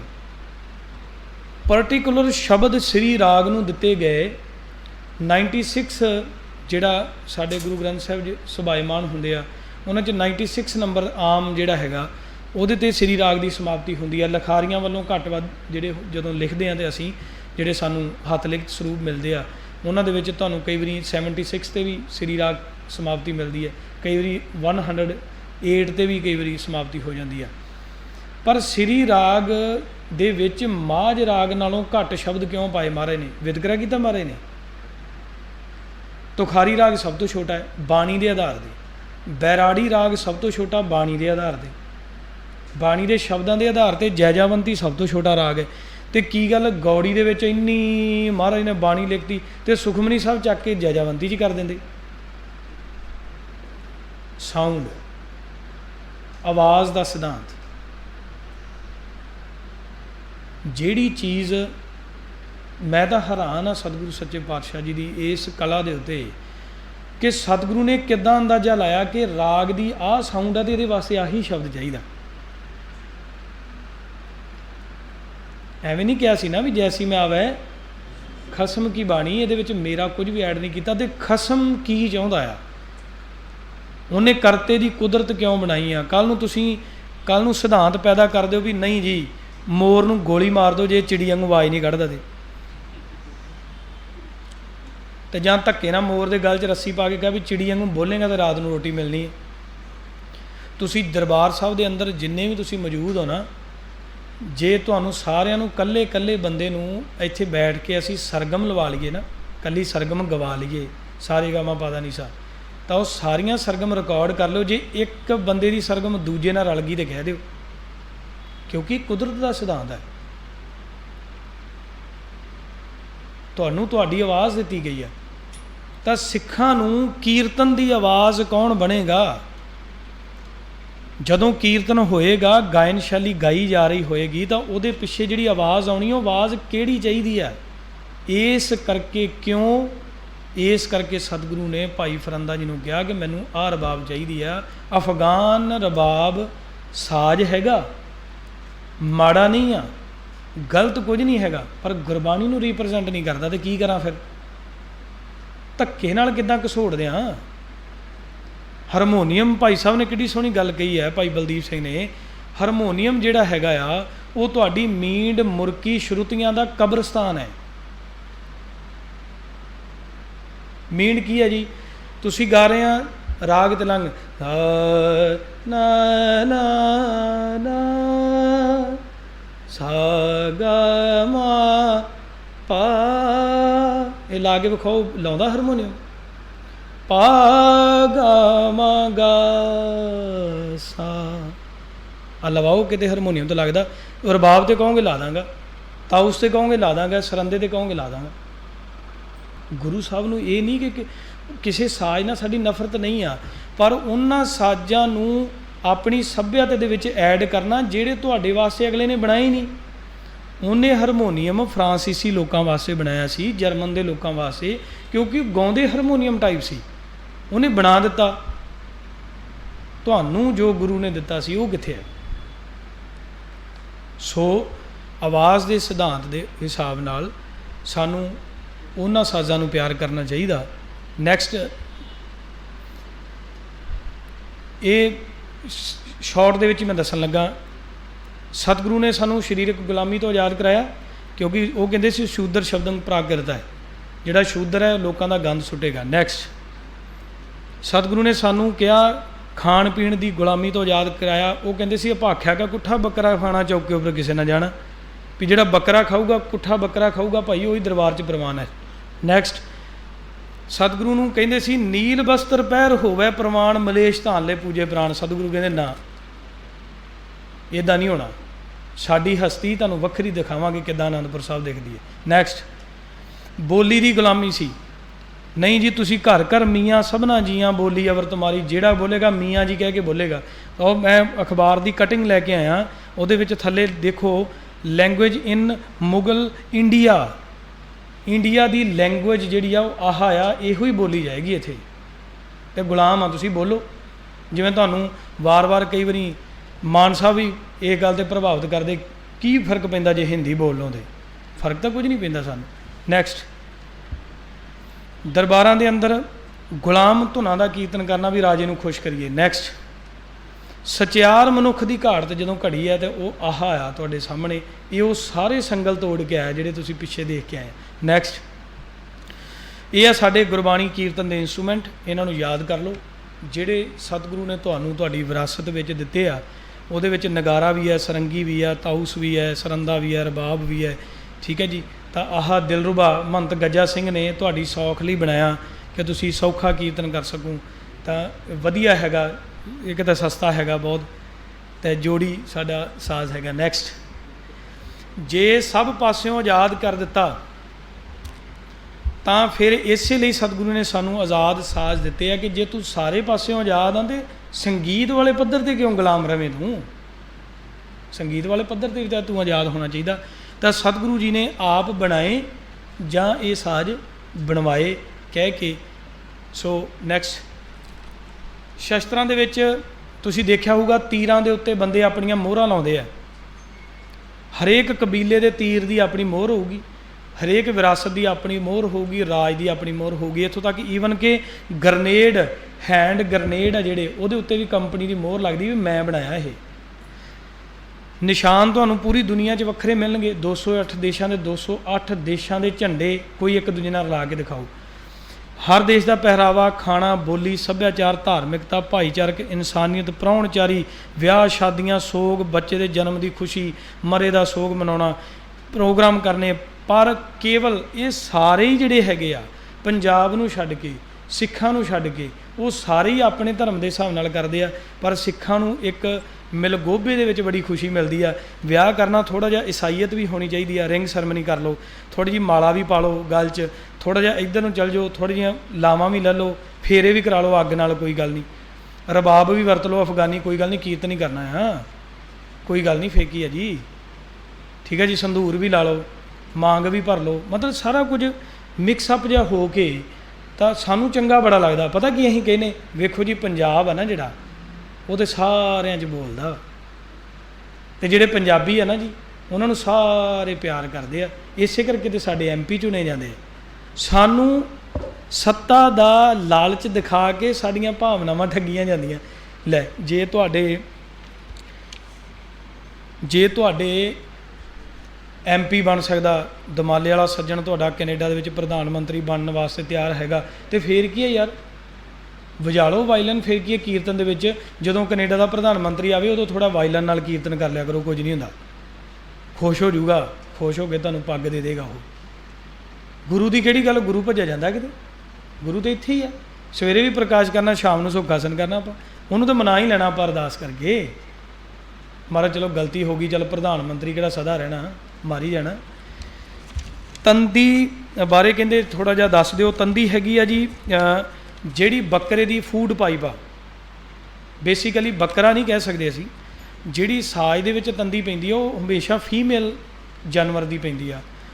ਸੋ ਤੰਦੀ ਜਿਹੜੀ ਹੈਗੀ ਉਹ ਪੁਰਾਤਨ ਸਟਾਈਲ ਹੈਗਾ। ਸੋ ਉਹ ਬੱਕਰੇ ਦੀ ਆਂਤ ਜਿਹੜੀ ਹੈਗੀ ਵੱਡੀ, ਉਹਨੂੰ ਡਰਾਈ ਕਰਕੇ, ਸੁਕਾ ਕੇ, ਬਹੁਤ ਤਰੀਕੇ ਨਾਲ ਸ਼ੁੱਧ ਕਰਕੇ। ਭਾਈ ਗੁਰਦਾਸ ਜੀ ਦਾ ਇੱਕ ਕਬਿੱਧ ਹੈਗਾ, ਕਹਿੰਦੇ ਜੈਸੇ ਰੋਮ ਰੋਮ ਕਰ ਕਾਟੀਐ ਅਜ਼ਾ ਕੋ ਤਨ, ਤਾਂ ਕਿ ਤਾਂਤ ਬਾਜੈ ਰਾਗ ਰਾਗਨੀ ਸੋ ਪਿਆਰੋ ਜੀ। ਜਦੋਂ ਬੱਕਰੀ ਨੂੰ ਤੂੰਬਾ ਕਰਕੇ ਵੱਢਤਾ, ਮਾਸ ਕੋਈ ਲੈ ਗਿਆ, ਚੰਮ ਕੋਈ ਲੈ ਗਿਆ, ਆਂਤ ਬਚੀ। ਇੱਕ ਸੰਗੀਤਕਾਰ ਉਹ ਆਂਤ ਘਰ ਲੈ ਗਿਆ, ਉਹ ਆਂਤ ਨੂੰ ਜਾ ਕੇ ਤਾਂਤ ਬਣਾਈ, ਤਾਂਤ ਤੋਂ ਤੰਦੀ ਬਣਾਈ, ਅਤੇ ਜਦੋਂ ਉਹਤੇ ਗੱਜ ਘਸਰਿਆ ਤਾਂ ਉਹਦੇ ਵਿੱਚੋਂ ਰਾਗ ਨਿਕਲਿਆ। ਜੈਸੇ ਰੋਮ ਰੋਮ ਕਰ ਕਾਟੀਐ ਅਜਾ, ਅਜਾ ਕਹਿੰਦੇ ਬੱਕਰੀ ਨੂੰ। ਬੱਕਰੀ ਮਿਡਲ ਏਜ ਚਾਹੀਦੀ ਆ, ਬੁੱਢੀ ਬੱਕਰੀ ਦੀ ਆਂਤ ਕੰਮ ਨਹੀਂ ਆਉਂਦੀ। ਇਸੇ ਕਰਕੇ ਸਤਿਗੁਰੂ ਕੀ ਕਹਿੰਦੇ ਆ ਕਿ ਵੇਲਾ ਸੰਭਾਲਣਾ, ਮੁੜ ਕੇ ਬੁੱਢੇ ਬਾਰੇ ਨਾ ਕਹੀ ਜਾਈ ਵੀ ਵੇਖੋ ਜੀ ਨਾਮ ਤਾਂ ਜਪਣਾ ਸੀ, ਪਰ ਪੰਗਾ ਇਹ ਪਿਆਰਿਆ ਕਬੀਲਦਾਰੀਆਂ ਨੇ ਨਹੀਂ ਛੱਡਿਆ, ਉਹਦੀ ਤੰਦੀ ਵੀ ਨਹੀਂ ਪੈਣੀ। ਸੋ ਉਹ ਜਿਹੜੀ ਹੈਗੀ ਉਹ ਚਮੜੇ ਦੀ ਹੁੰਦੀ ਆ। ਮੇਰਾ ਸਮਾਂ ਸਮਾਪਤ ਹੈ ਜੀ। ਜੇ ਕਿਸੇ ਨੇ ਕੋਈ ਸਵਾਲ ਕਰਨਾ ਹੋਊਗਾ, ਜਾਂ ਅਸੀਂ ਲਿਖਤੀ ਰੂਪ 'ਚ, ਬੇਸਿਕਲੀ ਇੱਦਾਂ ਹੁੰਦਾ, ਸਮੇਂ ਦੀ ਬਿਲਕੁਲ ਵਾਕਈ ਘਾਟ ਹੁੰਦੀ, ਮੈਂ ਮਹਿਸੂਸ ਕਰਦਾ ਹਾਂ। ਤੋ ਇੱਦਾਂ ਕਰ ਸਕਦੇ ਹਾਂ, ਤੁਸੀਂ ਲਿਖਤੀ ਰੂਪ 'ਚ ਆਪਣਾ ਸਵਾਲ ਦੇ ਦਿਓ, ਨਾਮ ਲਿਖ ਕੇ ਦੇ ਦਿਓ, ਮੈਂ ਲਿਖਤੀ ਰੂਪ 'ਚ ਉਹਦਾ ਜਵਾਬ ਦੇ ਦੇਣਾ, ਤੁਹਾਨੂੰ ਕੈਂਪ ਦੇ ਵਿੱਚ ਹੀ ਮਿਲ ਜਾਏਗਾ ਜੀ। ਠੀਕ ਹੈ ਜੀ। ਸੋ ਸਾਰਿਆਂ ਦਾ ਧੰਨਵਾਦ। ਗੋਸ਼ਟੀ ਕੈਂਪ ਜਿਨ੍ਹਾਂ ਨੇ ਆਰਗੇਨਾਈਜ਼ ਕੀਤਾ ਉਹਨਾਂ ਦਾ ਵੀ ਧੰਨਵਾਦ ਕਿ ਅਸੀਂ ਮਿਲ ਬੈਠ ਕੇ ਗੱਲਾਂ ਕੀਤੀਆਂ, ਅਤੇ ਜਿਹੜੇ ਸਾਥ ਦੇ ਰਹੇ ਆ ਭਾਈ ਮਹਿਤਾਬ ਸਿੰਘ ਜੀ, ਉਹਨਾਂ ਦਾ ਵੀ ਧੰਨਵਾਦ ਹੈ। ਆਪਣੀ ਮਸ਼ਰੂਫੀਅਤ ਭਰੀ ਜ਼ਿੰਦਗੀ ਦੇ ਵਿੱਚੋਂ ਉਹ ਪੰਥ ਵਾਸਤੇ ਸਮਾਂ ਕੱਢ ਰਹੇ ਆ, ਅਤੇ ਤੁਹਾਡਾ ਜ਼ਿਆਦਾ ਧੰਨਵਾਦ ਹੈ, ਕਿਉਂਕਿ ਬੁਲਾਰੇ ਦੇ ਵਿੱਚ ਇੱਕ ਐਨਰਜੀ ਹੁੰਦੀ ਆ, ਬੁਲਾਰੇ ਵਿੱਚ ਇੱਕ ਐਨਰਜੀ ਹੁੰਦੀ ਹੈ ਕਿ ਮੈਂ ਤਾਂ ਬੋਲਣਾ, ਮੇਰਾ ਤਾਂ ਮੈਟਰ ਹੈਗਾ, ਮੇਰੇ ਕੋਲ ਤਾਂ ਸਾਰਾ ਕੁਝ, ਪਰ ਤੁਹਾਡਾ ਧੰਨ ਭਾਗ ਜ਼ਿਆਦਾ ਵੱਡੇ ਹੁੰਦੇ ਆ ਕਿ ਤੁਸੀਂ ਬੈਠ ਕੇ ਸਾਰਿਆਂ ਨੂੰ ਸੁਣਨਾ ਹੁੰਦਾ, ਪ੍ਰੀਜ਼ਰਵ ਕਰਨਾ ਹੁੰਦਾ, ਚੀਜ਼ਾਂ ਵਿੱਚੋਂ ਲਿਖਣੀਆਂ ਹੁੰਦੀਆਂ। ਇਸ ਕਰਕੇ ਵੱਡੇ ਭਾਗਾਂ ਵਾਲੇ ਤੁਸੀਂ ਆ। ਬੁਲਾਰਾ ਵੱਡੇ ਭਾਗਾਂ ਵਾਲਾ ਨਹੀਂ ਹੁੰਦਾ, ਸਰੋਤਾ ਵੱਡੇ ਭਾਗਾਂ ਵਾਲਾ। ਸੋ ਬਹੁਤ ਬਹੁਤ ਧੰਨਵਾਦ। ਅਤੇ ਅਖੀਰ ਉੱਤੇ ਜਿਹੜੇ ਮੇਰਾ ਪਾਰਟੀਕੂਲਰ ਜੋ ਮੈਂ ਇੱਕ ਸਿਧਾਂਤ ਬਣਾਇਆ ਹੋਇਆ ਆਪਣੀ ਜ਼ਿੰਦਗੀ ਦਾ, ਕਿ ਸਾਰਾ ਕੁਝ ਸਿਫਤ ਸਲਾਹ ਜੋ ਵੀ ਤੁਸੀਂ ਮੇਰੀ ਕਰਨੀ ਹੋਊਗੀ ਨਾ, ਉਹ ਤੁਸੀਂ ਬਿਲਕੁਲ ਨਹੀਂ ਕਰਨੀ ਕਿ ਭਾਈ ਸਾਹਿਬ ਬਹੁਤ ਸੋਹਣਾ ਜੀ, ਆਹ ਬੜੀ ਵਧੀਆ, ਤੁਸੀਂ ਬੜੀ ਖੋਜ ਹੈ ਜੀ ਤੁਹਾਡੀ, ਮੈਨੂੰ ਨਹੀਂ ਚਾਹੀਦਾ। ਤੁਸੀਂ ਮੇਰੀ ਸਿਫਤ ਨਹੀਂ ਕਰਨੀ, ਤੁਸੀਂ ਸਿਫਤ ਕਰਨੀ ਕਿਹਦੀ? ਸਾਹਿਬ ਸ਼੍ਰੀ ਗੁਰੂ ਗ੍ਰੰਥ ਸਾਹਿਬ ਸੱਚੇ ਪਾਤਸ਼ਾਹ ਜੀ ਦੀ, ਕਿ ਉਹਨਾਂ ਨੇ ਸਾਡੀ ਚੋਣ ਕਰਕੇ ਸਾਨੂੰ ਮੌਕਾ ਦਿੱਤਾ ਅਤੇ ਅਸੀਂ ਇਸ ਭਾਗਾਂ ਵਾਲੇ ਹੋ ਸਕੇ।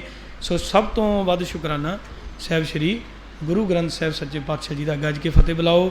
ਵਾਹਿਗੁਰੂ ਜੀ ਕਾ ਖਾਲਸਾ, ਵਾਹਿਗੁਰੂ ਜੀ।